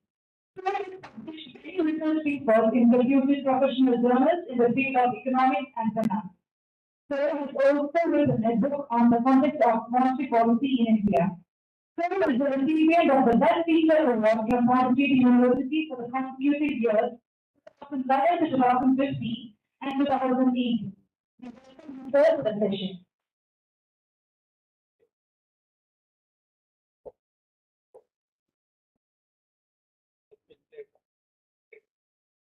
Respected Vice Chancellor, National it is Dr. Kanakeshwar, my fellow panel members of today's session, librarian Mr. Parmeshwaran, respected deans and associate faculty members of UGM, dear students. At the outset, I express my thankfulness to UGM, particularly Professor Velmurugan, for inviting me here and giving me this opportunity to have this interaction with you. Given that a couple of panel members before me has already spoken, particularly with Dr. Velmurugan, he's a teacher of commerce, I'm a teacher of economics, we have similarities in our thinking process. So there could be some limitations, but I'll try to avoid. I'm particularly thankful to Dr. Jeff Malai. He has covered the book in terms of chapters. So initially I was planning that way, so I'll not do that. And let me cover similar points in my own way, in my own perspective. Okay. Honorable Vice Chancellor and the Chief, they had mentioned Mr. Modi, our beloved Prime Minister. He is not an individual, he is a phenomenon. I agree with them. Mr. Modi is a phenomenon because he is basically combinations of many things. He is a true politician. He is a very competent economist. He is a master strategist. He is an extremely patriotic Indian. So, combining these three and these three four things, he is definitely a phenomenon. And I like to touch upon those things as we go on. So basically, the transformation from very humble background to the Prime Minister of India, not only for one term, but 2 terms as of now, and we don't know he can get a 3rd term also. He's definitely amazing. I think all of us accept it. If you remember, prior to 2004, we had accepted that the coalition form of government is here to stay. The UPA, the NDA, right? We never thought any single political, I mean, at least I never thought, and my friends who I interact, we never thought in 2004, any political party in India, near future, is going to rule India as a single party. Of course, now BJP is having coalition with others, independent form also, but it is not necessary. On their own, as a single political party, they have to. So this transformation from a humble Indian, whose father was selling tea in the railway platform, and if I read things correctly, his mother was a household help. So from that level to becoming Prime Minister 2 terms in the prevailing circumstances, definitely amazing. Now, of course, it has not happened like that, like a matter of law or just a coincidence. Lots of hard work and the efforts of this individual, his qualities, as I briefly touched upon, contributed for this. When we are discussing about, prior to, before I go to Modi, Mr. Modi, I'm discussing about Modi at 20. Given the way life has transformed for Mr. Modi and many other amazing Indians, few of them I name, when I think about them, I feel very proud about our country. I feel very proud about our system. Facilitated many, individuals from modest background, different kind of like Honorable Vice Chancellor was mentioning when Anna was delivering some conversation talk or something, standing with a broken bicycle and listening to him. So that experience perhaps is not him, many of us might have realized. You think of Mr. Abdul Kalam, you think of Mr. Modi, you think of present President of India, Madam Draupadi Murmu. Each one of them have come from very humble background and reached this level. So basically, the Indian political system, Indian economic institutions, okay, the system as a whole has ensured that even people with humble background can achieve high education, can become successful. So the opportunities, okay, which are necessary are provided unless as long as somebody is interested in hard work and wants to excel in life. So, those are the small things which sometimes you don't realize.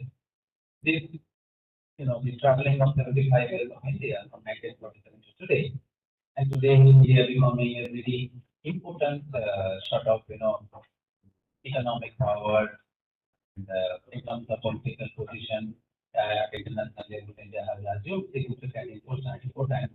This happened because of our inclusive political and economic system.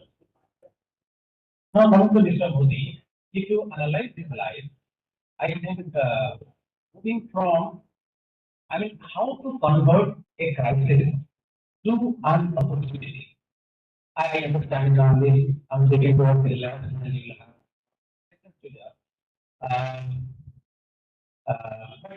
but a couple of important things which I'm pointing out. If you observe those things, I think you will learn something about Modi, why he is phenomenon today. So one thing is, he has mastered the art of converting a crisis to opportunity. As Professor Jagan has pointed out, in 2001 October, Mr. Modi assumed the office of Chief Minister of Gujarat. Remember what happened prior to that? On January 26, 2001, there was a massive earthquake which devastated large part of Gujarat, and many people suffered out of that. And there are some issues related to how the government responded to this sort of calamity. And Modi assumed office in 2001 October.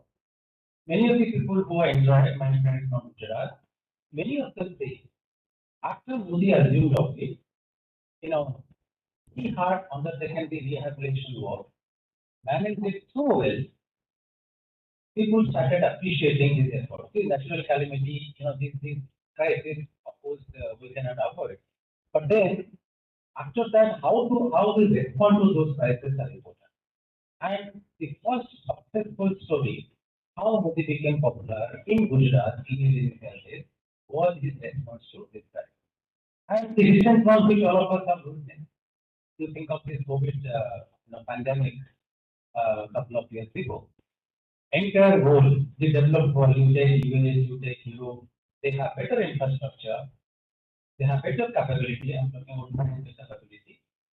Still, they proportionately suffered heavily if you count the number of deaths, casualties because of COVID-19. The loss of US and Europe is proportionately very high. And we, despite having poor medical infrastructure, highly populated country, highly high density, despite that, our sort of damage was very limited. So this is again another example which all of us can realize, just we witness this. So when there is an issue to choose between life and livelihood, the way it was balanced, initially of course life was given importance, gradually livelihood, the importance on livelihood was given higher weightage, and the way he managed, I think many of us will appreciate the way he responded to the crisis, and lastly today we are out of the crisis. So now, I said when we are talking about Modi as a phenomenon, we have to see him as an economist, as a politician, as a pure Indian. I see the way I look at him. So as economics, when I look at things, I think it is not written in this book, but in my own way, the way I analyze, I think he has understood the basic problem of Indian economy at present and how to address it. See, all of us know in the post-war period, in the early 90s, we adopted economic reform. After that, our growth has been very good. We are growing 6+% on an average. And in terms of industrial progress, in terms of the services sector, we have been doing very well.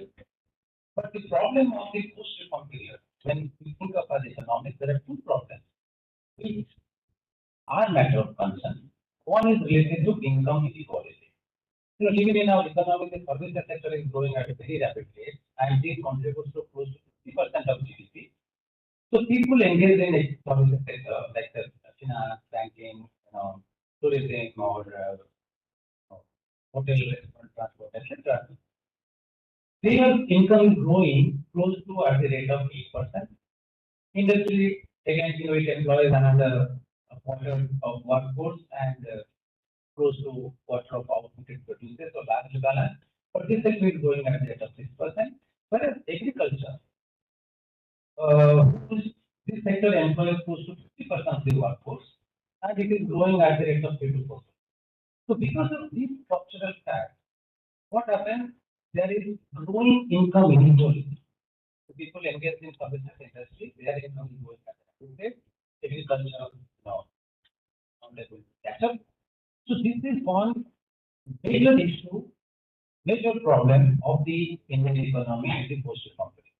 The main architect of economic reform, Dr. Manmohan Singh himself has accepted that the post-reform period Indian growth is not increasing. If you see the policies which Modi government has introduced since 2004, if you ask the mainstream economists, they say, we cannot slow down agricultural services, we cannot slow down industry. So actually, those people whose income is growing at a faster rate, we did not slow down their income growth. But what we can do is, from a humanitarian point of view, from a political maturity point of view, we have to ensure that minimum services, minimum facilities are basically provided to the people at the, at the bottom. So most of the policies, when you think of Ayushman Bharat, you think of Ujjwala Yojana, you think of various transfers to the farmers and also DBT. Okay, all these measures. So I think the government has kept in mind that you ensure some minimum things to the people at the bottom. Okay, as I am repeating, you did not slow down the people's income. The income of the people, which is growing at faster rate, but ensure people at the bottom are getting the minimum services, the minimum facilities. That very tactfully this government has introduced. Okay. Then I'm thinking of GST. This,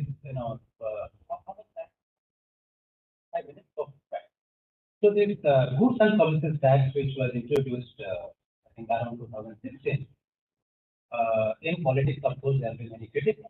But if you ask a serious economist, I don't think there is anybody who will be criticizing this. In fact, I appreciate this government for being so courageous to come up with this policy reform, which has been contemplated some 10-15 years before its introduction. But a government did courage to introduce it. Its benefits, I think, time will not be adequate to explain its benefits.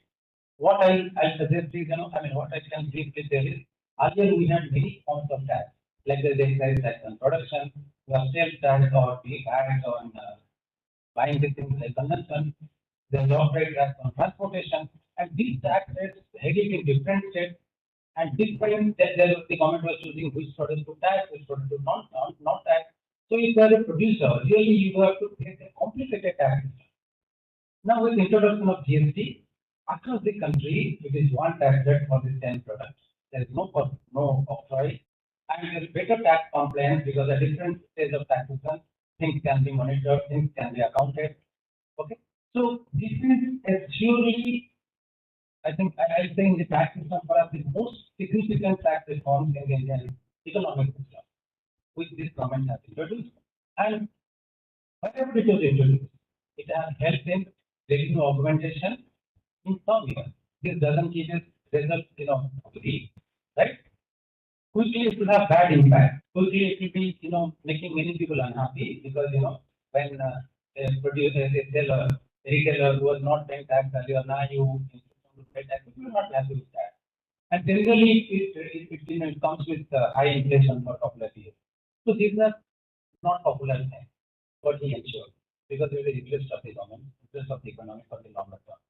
Demonetization people talk about, of course, whether the demonetization really helps the economy or not, there will be debate, and perhaps not many will agree that it had beneficial impact the way it was desired. But see the intention. The intention was to reduce corruption. The intention was to, make income accountable, ensuring most of the transactions are coming through banking channel, right? This resolve that I'll do something for my country for despite having some backlash in terms of popularity, in terms of populist policies, he ensured he introduced. And then in economics, of course, there are many things, but I will not count given that I have very little time. Of course, agree that in terms of the foreign affairs policy, external sector policy, this government has done this, I think, big thing in the last 15, 20 years, which I can remember. I think first, when he took over the office in 2004, he invited people from our neighboring countries, SAARC countries. This was a master strategy. The strategy of starting from a neighbor, you never thought. I think years before his visit to Bhutan, no Indian Prime Minister visited. Last 20 years, no Prime Minister visited Israel. Maybe these numbers which I'm telling may not be appropriate, but maybe nearly that. The way strategic partnerships built around all superpowers, whether it is US, Israel, Russia, Japan, Australia, so all of us will appreciate it. And the way he was undertaking this foreign interest, using his personal touch, using all information as one of my ministers was telling, even he knew better than the foreign affairs minister about the the context, the background, and the issues related to foreign affairs partner. So that was definitely appreciable. But then, if you remember, he was combining 3-4 countries together. So, and most of the time, he will not stay in hotel. Say, for example, he has to travel from Germany to US, the night he will spend on the flight. So, using minimum money, using minimum time, he was trying to live maximum out. That we realized when there was a political strike, when there was Balanmore strike, we realized how people didn't open their mouth and how the Abhinandan came back to India within a couple of days. And earlier the Indians were taking months if somebody is captured in Pakistan to get it back. So all these incidents reflect his success as a master strategist for external affairs policies that all of us know.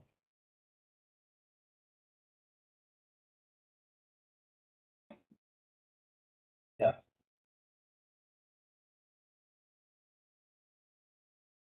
Yeah. Even from politics point of view, making BJP as the biggest, I think, party in the world, political party in the world. For that, he is either actively involved or giving appropriate direction. And couple of things, one incident generally, I come to my mind. The strategic decision in the long-term interest of the party.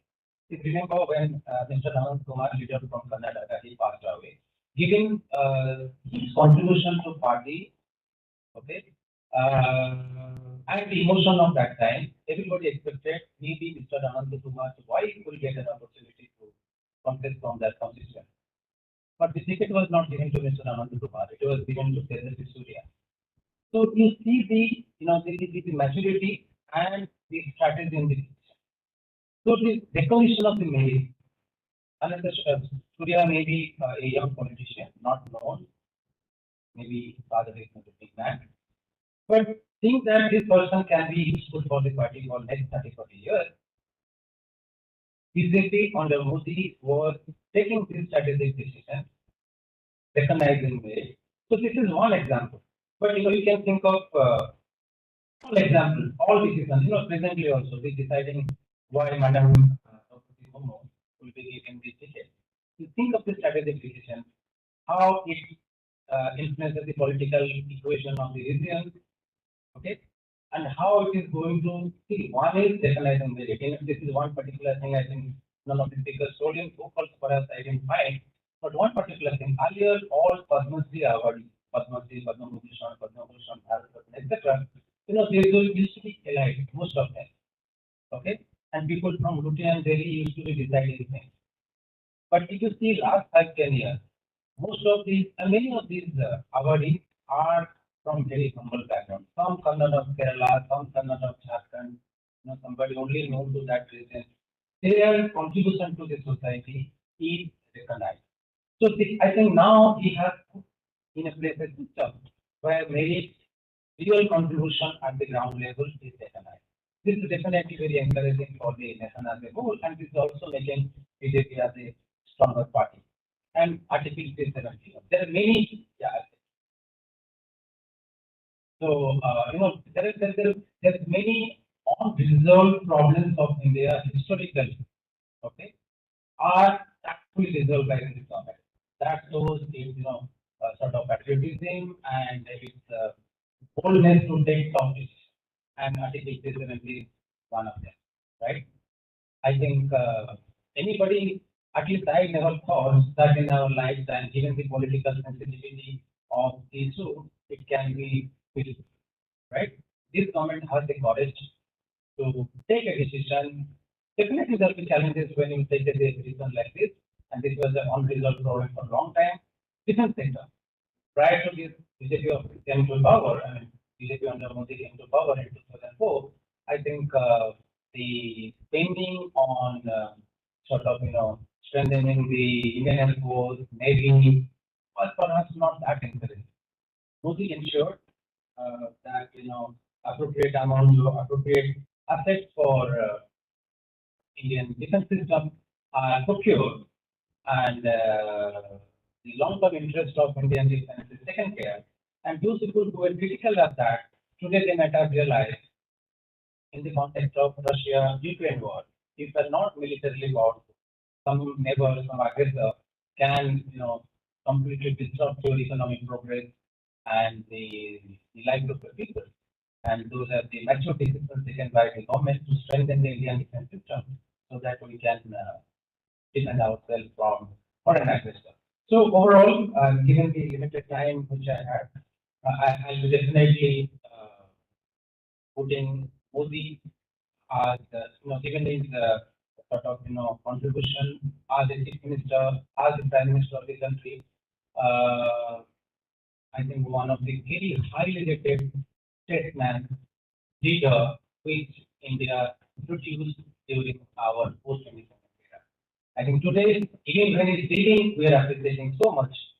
And when it will become history, definitely the appreciation will grow many more. Thank you again for giving me this opportunity. Thank you very much, sir, for your in-depth insight on this. What Lahu said, a leader is the best when people barely know he exists. When his work is done, his aim fulfilled, there is a safe, which is our job.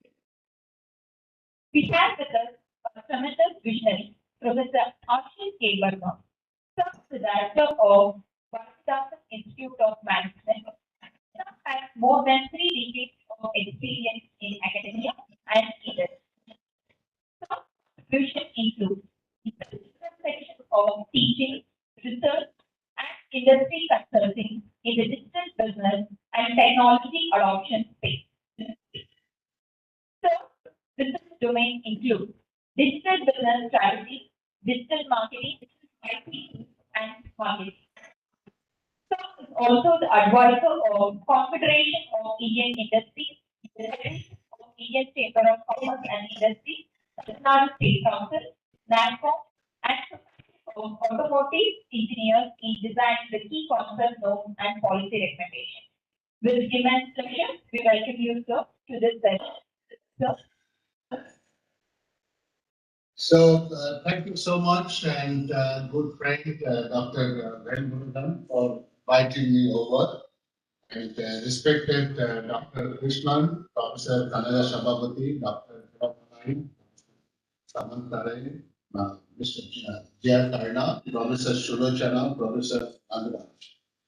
So, thank you so much for calling me over. It's a great privilege to be at CUTN event, and CUTN is very close to my heart. I really wish I could be there in person, and but anyway, so yesterday we had a meeting, and today also have a meeting, so that's why I could not be there in person. But I always love being at CUTN. So hopefully, very soon I'll make another visit and all. So this is a very interesting topic, Modi at 20.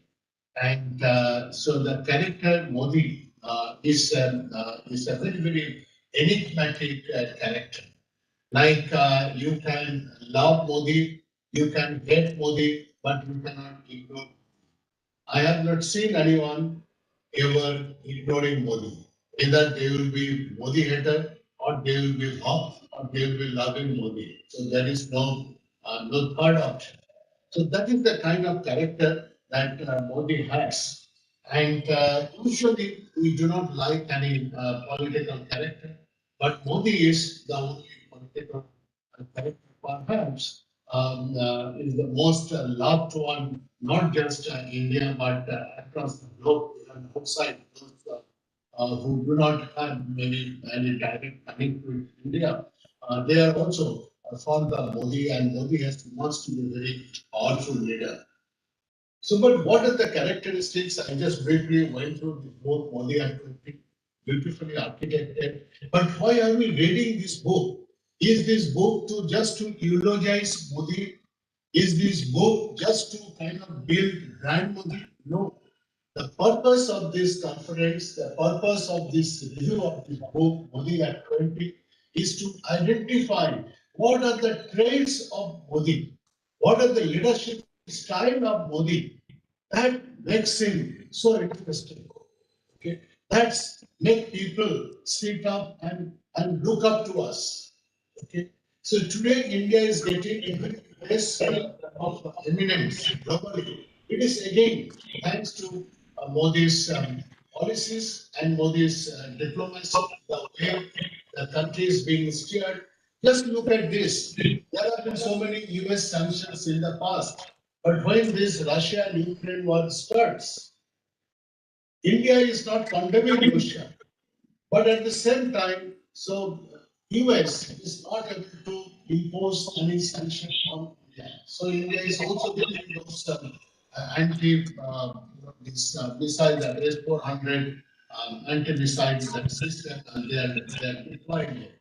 So India's diplomacy, India's policies, the way they are doing it is great. So it's not a question of appreciating Modi, praising Modi, or building brand Modi, or being a Modi hawk. Maybe we have nothing to do with politics. I personally have nothing to do with politics. But what happens, I try to see some of the traits of Modi when it comes up very clearly from this book, and how, as an educator, and how, as an administrator of an academic institute, we can take a lead. So, like in 2017 Independence Day, Modi said that we have to leave this Chalta Hai attitude. We have to think of Badal Sakta Hai. So what Modi said, that okay, this is how it has been going, so let us follow it. So Modi said, let us drop that attitude and let us have the attitude of Badal Sakta Hai. That means we can make a change. That is what Modi said. So this is what we have to keep in mind, that the fearlessness, how to bring the change in it. Have we brought a change in our academic institution? Maybe as a departmental head, maybe as an administrator. Let me take a few things that we have brought about in Bharatiya Institute of Management. So because let's to reflect on ourselves, that how I'm implementing it at my workplace, in my own personal life, in my official life, then it will be meaningless exercise of doing this.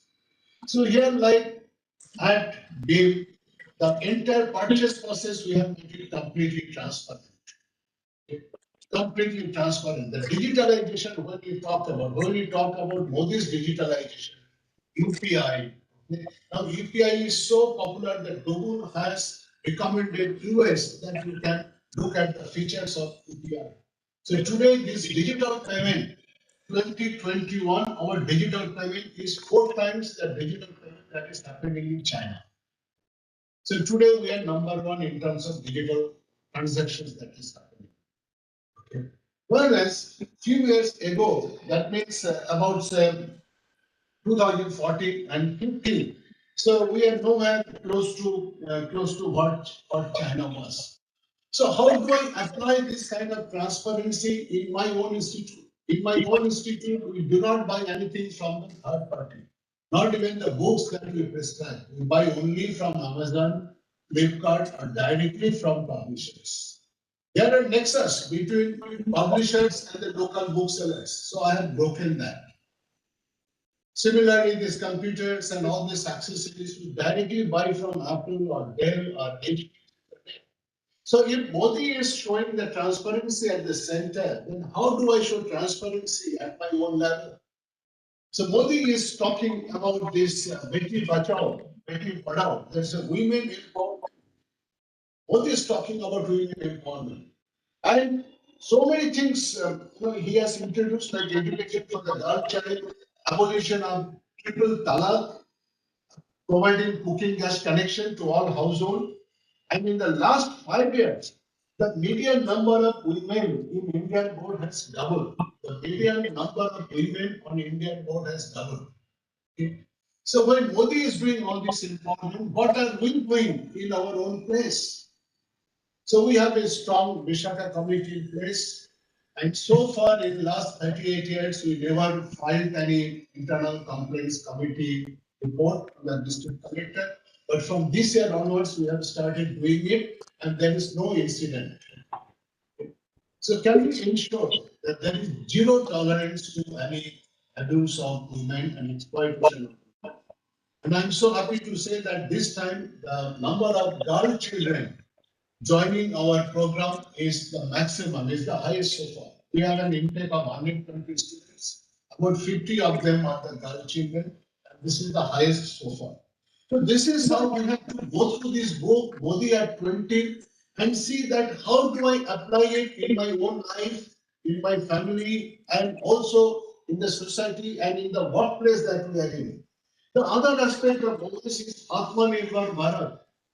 That means how can I be self-reliant?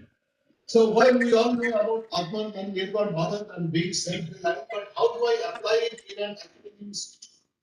So I am building all these competencies within BIM. So today BIM has Financial Trading and Analytics Center, and no other institute in Tamil Nadu has it, not even IMTG or IIT Madras. Okay, we have 3 blue terminal. We have LEC smart simulation software. We can do a lot of interdisciplinary research. So we have Atmanirbhar. We used to rely on external faculty from one of the IIM to teach Markstat. So I called my marketing area chair. I and marketing area chair, both of them together got trained in Markstat simulation. We are running that course now ourselves. So these are examples of Atmanirbhar Bharat and realizing that in our own institute, in our own life. Okay. So this is what we have to do. The new paradigm in the governance that Modi ji has talked about and showed it.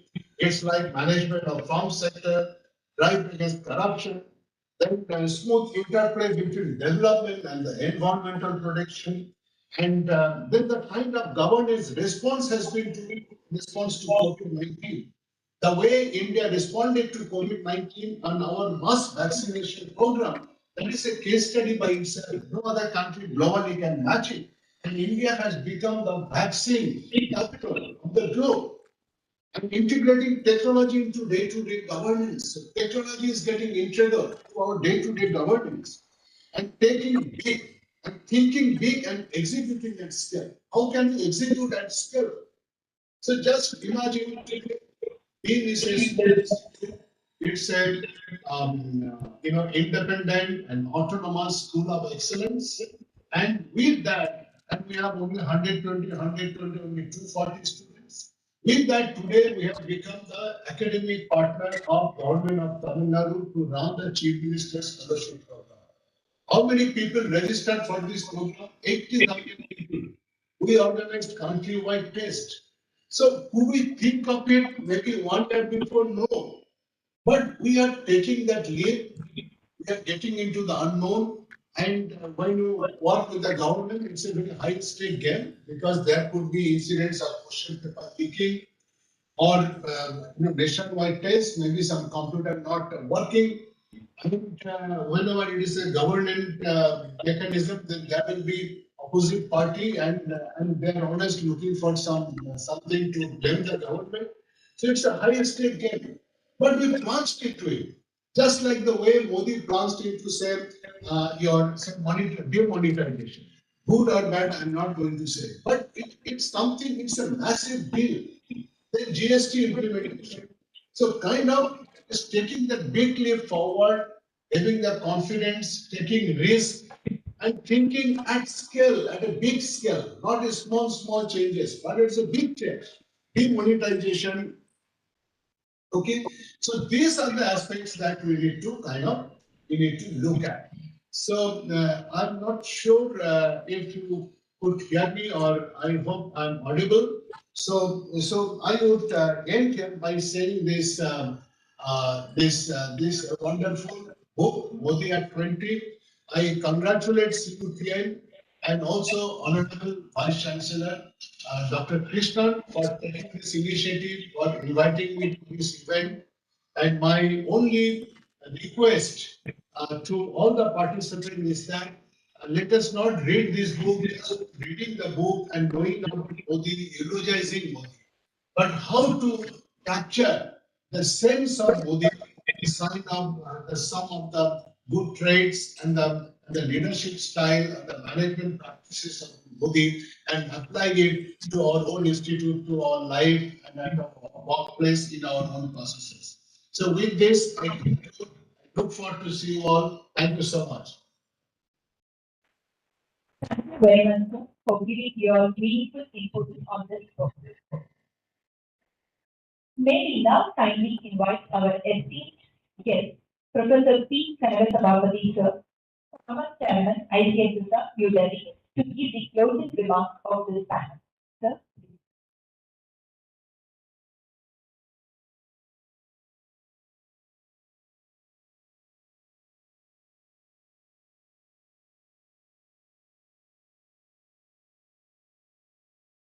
So far, I think for more than almost 2 hours, we have been listening to 3 academics and 1 former principal advisor to the Director General of UNIDO. So from their own perspectives, they presented, different thoughts, different views of Modi, Prime Minister Modi, as Chief Minister and now Prime Minister. Of course, Modi is a multifaceted personality, and if we see his 20 years of governance at the state and at the central level, we come to know how diverse is his approaches relating to different issues. So, I am planning to put it under different heads. If we want to understand Prime Minister Modi as Chief Minister and Prime Minister, there are certain unique features, aspects under which we can present him. I will very briefly present those approaches, many of which were discussed by your own eminent speakers earlier. The first unique feature of Modi's approach as Prime Minister and earlier as Chief Minister is nation first approach, India first approach. So whether it is domestic issues or international issues at the international level, he always puts India at the center. So India first approach. That is the reason why Article 370 was removed because it was an impediment to the unity and integrity of India. Even though when it was introduced in 1950, the then Prime Minister and all other leaders, they assured the people of India that this would be removed as quickly as possible. But nothing happened, and after so many years, after 7 decades, Prime Minister did it because for him, India is first. We can there is a lot of other initiatives also. Very at present, we have initiated one important scheme. Har Ghar Tiranga. Every house over the Kudi, over வீட்டிலும் over the Kudi. Every house we should have national flag. This is a new initiative. It's own initiative where we keep our national flag high at our houses so that the national spirit will come.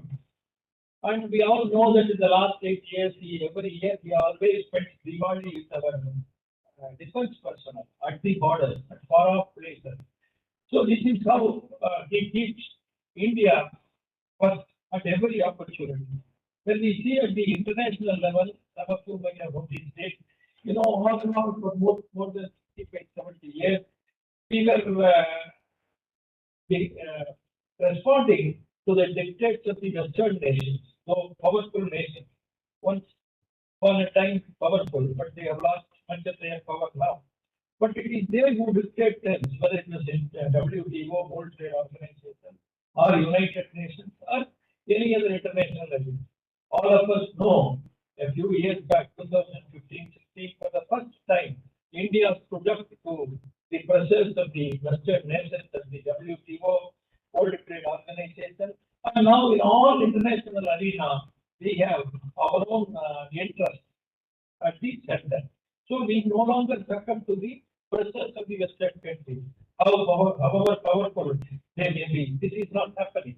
And besides, now we have emerged as the voice of the so-called poor and developing countries. Some of you might have noticed that now India represents the voice of the rest of the countries in the international arena. So this is the first feature of this governance model. Second, target-oriented, time-based performance governance. He sets targets and follows them sincerely. We all know how meeting takes place very regularly. When he was Chief Minister, I know monthly meetings, weekly meetings. Now also every 2 months once, meeting all the chief secretaries, top officials of different states. Then fixes responsibilities, and I keep them in advance. I remember in 2017, when he came to power, one of his first approach, first idea was to give electricity to all the villages in the country. So when they estimated there were more than around 18,400 villages without electricity, he fixed that target, followed it up, and before the target date, it got fulfilled. So this is just one example. Similarly, this Jan-Dhan scheme, when it was introduced, there was a lot of opposition. People from the RBI, people from other opposition parties, they were asking, when people don't even have the money to open accounts, 1,000 rupees, 2,000 rupees, how will they come and join this Jan-Dhan scheme and deposit money? But Mr. Modi was firm because he knows the pulse of the people. As a result, today we have more than 46 crore Jan-Dhan accounts in India, the highest ever in any country in the world in a period of just 7-8 years. And in all these accounts, you will be surprised to know we have almost 1,60,000 crores as deposits. So this is the kind of approach that he follows. And many of you may be knowing about this free gas scheme, Ujjwala scheme. When he fixed a target initially 1 crore, people adopted. Now 9 crore women have got Ujjwala. So this is how his governance model works. And third important feature is development of all people. Concentration on weaker sectors. Earlier, always development policies used to target specific communities, largely for vote bank policies. Now there is no differentiation. Whether scheme is announced, whether it is Jan-Dhan or pension to farmers or these Ujjwala scheme. It is for all because everybody is Indian, no distinction.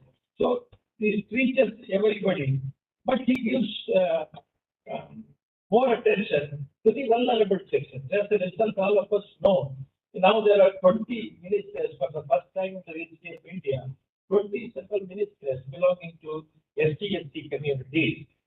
First time is from Tamil Nadu. We have a person from the Undisputed community, which was never represented in independent India at the Union Ministry. We have a minister. So this is how things work. Draupadi Murmu as our president, from scheduled tribe community from the remote village in Odisha. So this is how we gives attention to the vulnerable section, but no distinction otherwise between among people. We all know that whenever schemes are announced, that schemes are announced for the sections that require, the sections that were neglected earlier when the Corona scheme was announced. Of course, there were different schemes, but one particular scheme that attracted many people was, for the first time, they decided to give 10,000 pieces loan to the street vendors. All these years, they were all neglected. Nobody paid attention to them, but there are crores of people. Now there is a portal for registration of this non-corporate, what we call unorganized labor, unorganized section. E-Shram portal. In India, it is the non-corporate, the so-called unorganized sector. In fact, they are not unorganized. They are more organized than the government sector, but that is how they are classified. We call them as non-corporate sector. There are more than, if I remember right, 12 crore people or so have already registered. So it is they who contribute to the economy. More than 2/3 of national income comes from this particular segment. So concentrating on the unattended, vulnerable section, this is the third priority feature. And fourth, using technology for transparency and development. This is Modi's biggest achievement. All of us know, earlier one prime minister said, if we send 1 rupee from Delhi, 15 rupee only reaches Tiruvallur or Tirumangalam village. But here, he introduced this technology as a result of which direct benefit transfer takes place. So, when a butter is pressed here, there in Delhi, 11 crore villages across India get farmers' pension. It will never happen in the history of India. So it is happening now. And digitalization, Professor Farmer was talking about it. So as a result of this digitalization, huge benefits are taking place. And there is absolutely no chance for corruption. Some of you may be knowing that with the use of technology, digitalization, now kids are being connected. They are all from the education field. Now there is a Vidya Lakshmi portal.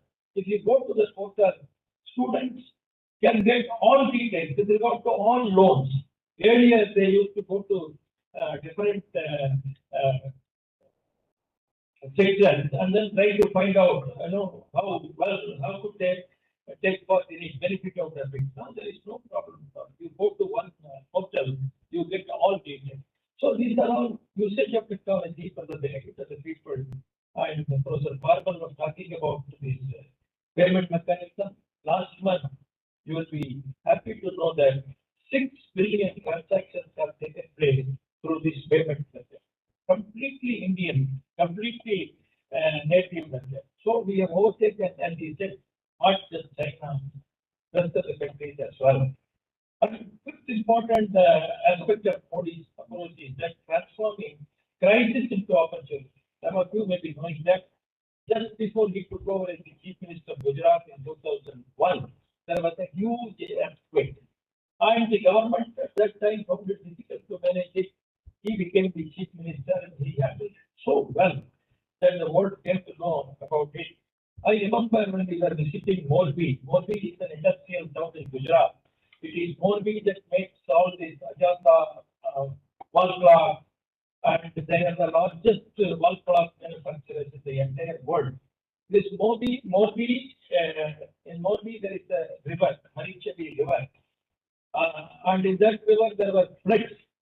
So because the dam broke, the entire town was wiped out. And within 20 years, they rebuilt it. And then they made it as one of the most richest places in India. I remember when we went there, it was India's highest per capita earning town. India's highest per capita earning town. It is not just wall blocks, computers, calculators, and then the ceramic items. They are all made there even today. So what is the reason? One reason is that Modi was there during that time in the 1970s, late 1970s.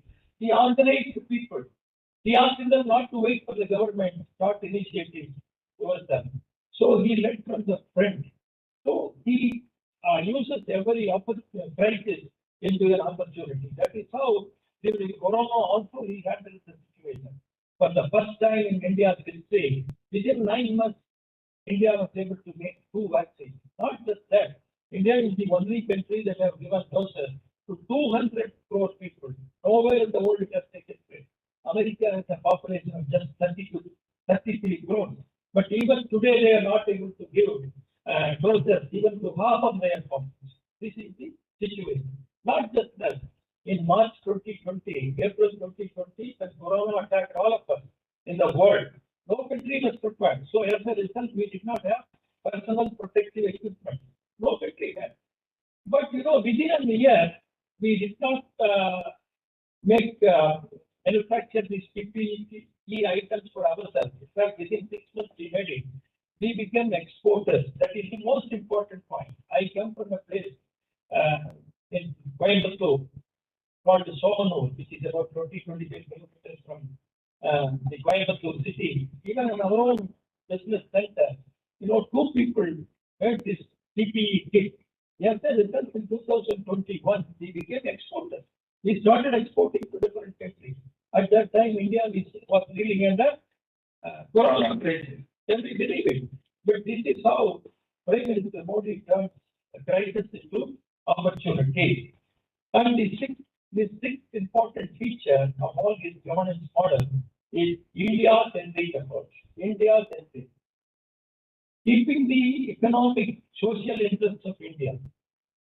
I remember in his first Independence Day address, August 15, 2014, he made 2-3 important points. Of course, one is about toilet, and second one is about his planning commission. He said he is going to completely change the planning commission. Why? Because this planning commission was introduced in 1950 when Nehru was the prime minister. At that time, he introduced this planning commission following the idea concept of Soviet Russia. Soviet Russia was under Stalin. Stalin is one of the most cruel rulers of our times. During his time, you will be surprised to know 30 million people were killed, 3 crore people, including students and teachers of universities and colleges.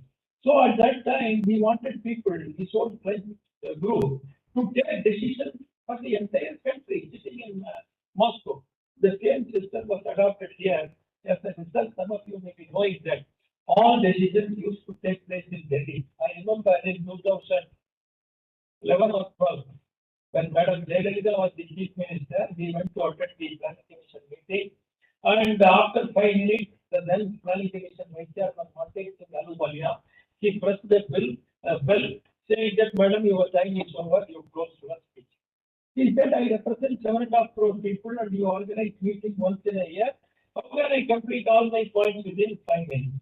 Then she was given another 2 minutes. Again, he pressed the bell. She came out and then gave an interview that these planning commission meetings are not properly conducted. It's true. This is how it was used to take place. So, Prime Minister, when he Narendra Modi, when he became the Prime Minister, he removed this system and then introduced this Niti Ayog today. I don't know, some of you may have visited or some of you may have known. Now it is the group of chief ministers who are taking the decision. People's representatives who are taking the decision. And these groups come to each state to find out the problem. So no longer decisions are taken by bureaucrats sitting in Delhi. In fact, in those days, the topmost bureaucrat used to be from IMF or World Bank. They don't know, I'm sorry to say, nothing about the villages or the rural parts of India. So he has completely made it India-centric institution. And all of us know Professor from Pondicherry University mentioned, Atmanirbhar Bharat, self-reliant India. This is what India requires. Some of us are involved in conducting studies in different parts of the country. In India, there is enormous strength and damage. Only thing is, we don't understand the functioning India. As far as universities are concerned, we remain alone from the functioning society. So we use our own world, studying Western theories and then trying to imitate them. It cannot succeed. But the functioning India is something different. So that is the reason why Prime Minister is now giving emphasis, concentrating on self-reliant India, because India remains self-reliant for thousands of years. Not just self-reliant, it was the most prosperous nation in the world till the 18th century. So all these policies now are aiming towards the self-reliant India. As a result, within a period of 5-6 years, we have become second largest importers of mobile phones now. Second largest import. Earlier, till 2014, we were importing. Now we are exporting. Now we have reduced. Professor was mentioning about defense equipment. Now our defense imports have reduced to a large extent because all along we have been dependent on Western countries. I don't know when I visited DRDO for the first time some 10-15 years back. In the lounge, only Americans and Europeans were sitting. I had a doubt whether we are in India or not. Then when I met one of my closest friends, who is a senior official now, I asked him, why so much foreigners? He said, you don't know. It is only the foreigners who supply defense items to India. No idea. But now things are changing. Now our own small scale industries are supplying items to defense ministry. In Coimbatore, we have a defense corridor. In Salem, the corridor is there. Hosur corridor is there. Tirupati is part of the corridor. Similarly, Uttar Pradesh corridor is there. Not only that, certain MSME items are reserved. In fact, the public sector unit have to buy those items, I think 10 or 20% from the MSME units only. So we are becoming Atmanirbhar, self-reliant. India by nature is self-reliant. Even today, about 50% of India is self-employed India. In the case of the Western countries, America, Europe, it is 6%, 5%. But India, 50%. So he is taking advantage of it. And 7, unique feature of his governance model is he always introduces, whenever he feels it is necessary, historic innovative schemes. I don't have time. In Gujarat, he has introduced, for example, literacy rates were, admission rates were low in Gujarat in those days, particularly girls. They were not admitted. Parents hesitate to admit them in school in those days. So every year, when we were visiting for the first time, 1 month of June, July, Chief Minister himself, along with the officials, all teachers, used to visit villages, go to the houses, compel their parents, advise them, so that they would join, make children join the school. As a result, within a few years, 100% literacy was achieved. This is just one example. Similarly, in Gujarat, he made the entire agricultural ministry officials to go and talk to each villager owning land. That is how agricultural growth exceeded 10% there. So this is his approach. One of our earlier speakers was mentioning about GST. Earlier, I come from Coimbatore, there were 17 taxes. If an item has to go from Coimbatore to Maharashtra, 17 different types of taxes. In Coimbatore, Tamil Nadu, there will be different tax. Karnataka, when it crosses, tax will be different. Andhra border, some other tax. Maharashtra, some other tax. Now there is only one tax. Of course, there are some issues. 95% of the issues have already been solved. As a result, last month we got the highest income, 1,49,000 crores. So positive things are happening. Similarly, national education policy is a historic opportunity for it. Some of us, whenever we go and study this industrial business center, as I mentioned earlier, we realize that the education system, whether it is our management education, economics education, or whatever, particularly social sector, they are completely detached from the reality. While the country as a whole is moving up, 70 years back we were a poor nation. Today, we are the most potential nation in the world because our society has enormous strength. It is taking India forward. But we sitting in the universities, colleges, we don't understand them. We don't realize them. Now, national education policy is going to connect the functioning society with the educational institution. So far, it has never happened. The Mana University Vice Chancellor, area Vice Chancellor Balagoswami used to say, he's an electrical engineer. You know, we teach students electrical engineering. After completing his course, studying for 4 years, he goes home during vacation. Mother says there is huge problem in our house. Can you fix it up? That does not problem. So this is the kind of education we provide. But the ordinary boy working in the field, he knows how to fix it. This is not just engineering. This is there in all our fields. In all our fields. In fact, in sociology, first class, what we teach is Max Weber's theory. He says that India and China will never progress because they believe in Indic tradition, Hindu Buddhist philosophy. But it is India and China which is taking the global economy forward today. So this is the kind of gap that we have. I'm a management teacher, finance teacher. Whenever I go and see, I go to the classes, these finance models. Many times I teach the failed model. There is a model called the Black-Scholes model, for which they got Nobel Prize in 1997. These two professors, they thought, oh, the entire world is using our model.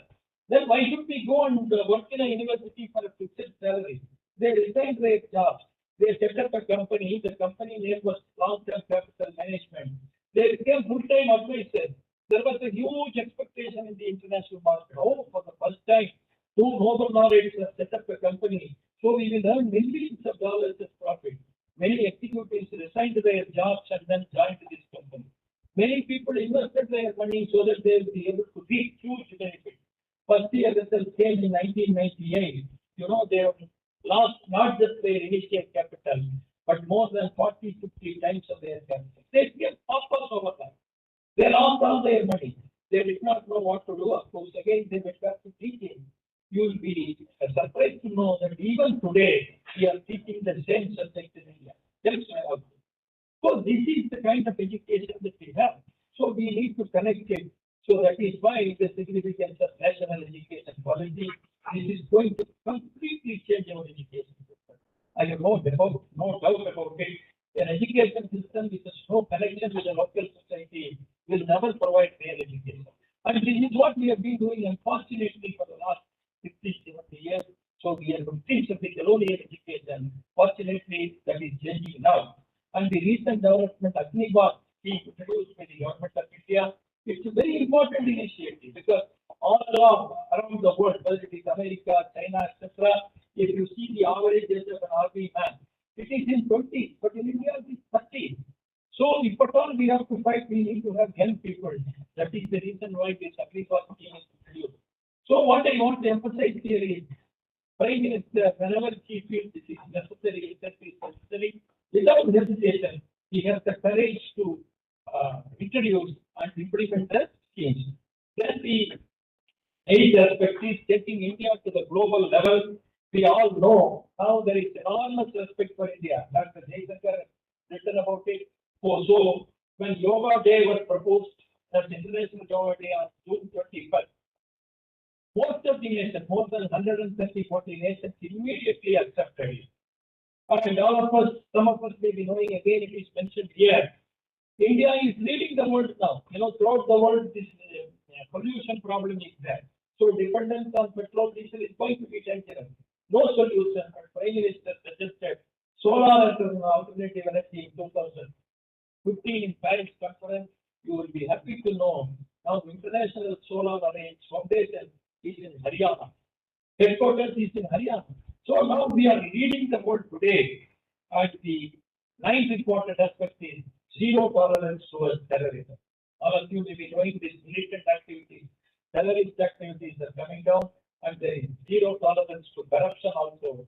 Corruption at high places has come down drastically. And the last point is, you know, Prime Minister is working vigorously to make India a superpower. You know, we have enormous power as a nation, and we remain as the superpower for hundreds, thousands of years together. And here, again, we have a leader who is taking India forward, based our own strength, based our own civilizational strength. India has enormous civilizational strength. Family is a strength in India.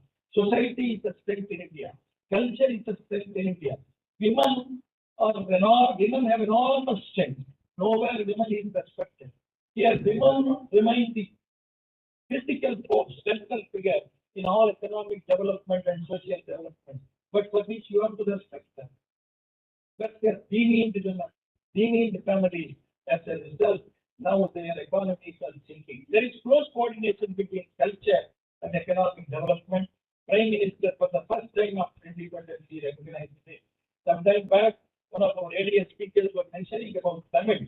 Last week, when he was in Chennai, we were having an opportunity to interact with him. We all three are in every meeting, wherever you go, you say Tamil is a great language, oldest language in the world. So, how do you view it? He said, I sincerely believe that Tamil is the oldest language in the world. He openly admitted, this is not just for election, I sincerely believe that Tamil is the oldest language and the richest language in the world. That is the reason why wherever I go, I'm telling the virtues of Tamil, whether it is international forum or army meeting, wherever it is, this is what he said. So, here, Professor IIM Director Dr. Ashish Parma was mentioning rightly, we are not assembled here to praise Mr. Modi as Prime Minister, but to understand him better and to recognize his contribution so that he may take part in the nation building process at this critical time. We are fortunate to have a leader like Modi at present, and we have to understand in the last budget, Finance Minister mentioned that this is the 75th year of independence. This is Amrut Kalam. This is what was mentioned. This is Amrut Kalam. So in the next 25 years, the idea is take India forward so that it will become Vishwa Guru, global power in the next 25 years. So we have a leader after so many decades, after so many centuries or so, can say, if you take Pan India as a whole, who is leading from the front to take India forward. We are fortunate to have him. So we have assembled here to understand him better, to recognize him, and to take part in all the national initiatives. Thank you very much. Thanks for being here.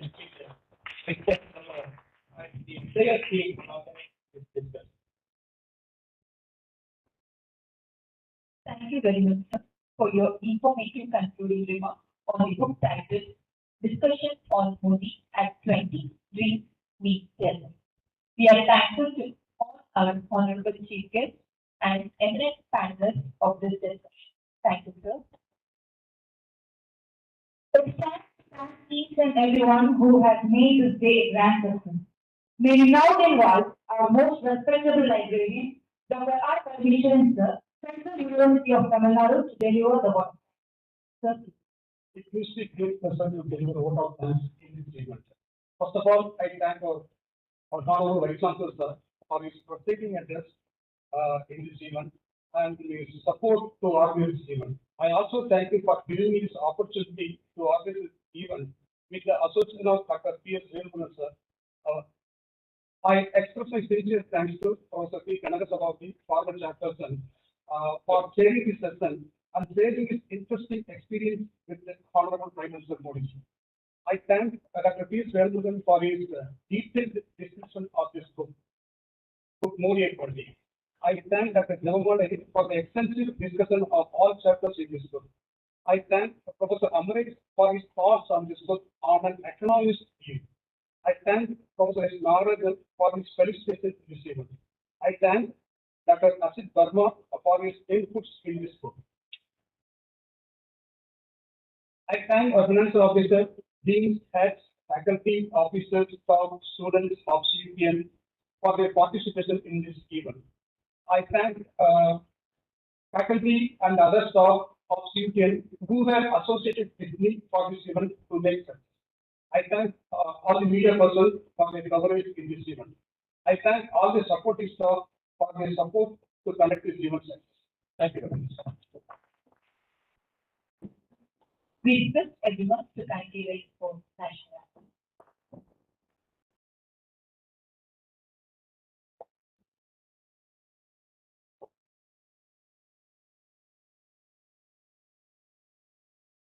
Jaya Jaya Mana Tinayaka Jayate Bharata Bhagya Vilaya Punjab Sindhu Sadabanga Vidyati Masalaya Mularanga Vitaranga Sava Shubhana Vijayate Sava Shubhana Vijayate Gane Sava Jaya Gata Jaya Jaya Mangala Bharata Bhagya Vidayaka Jaya Jaya Jaya Jaya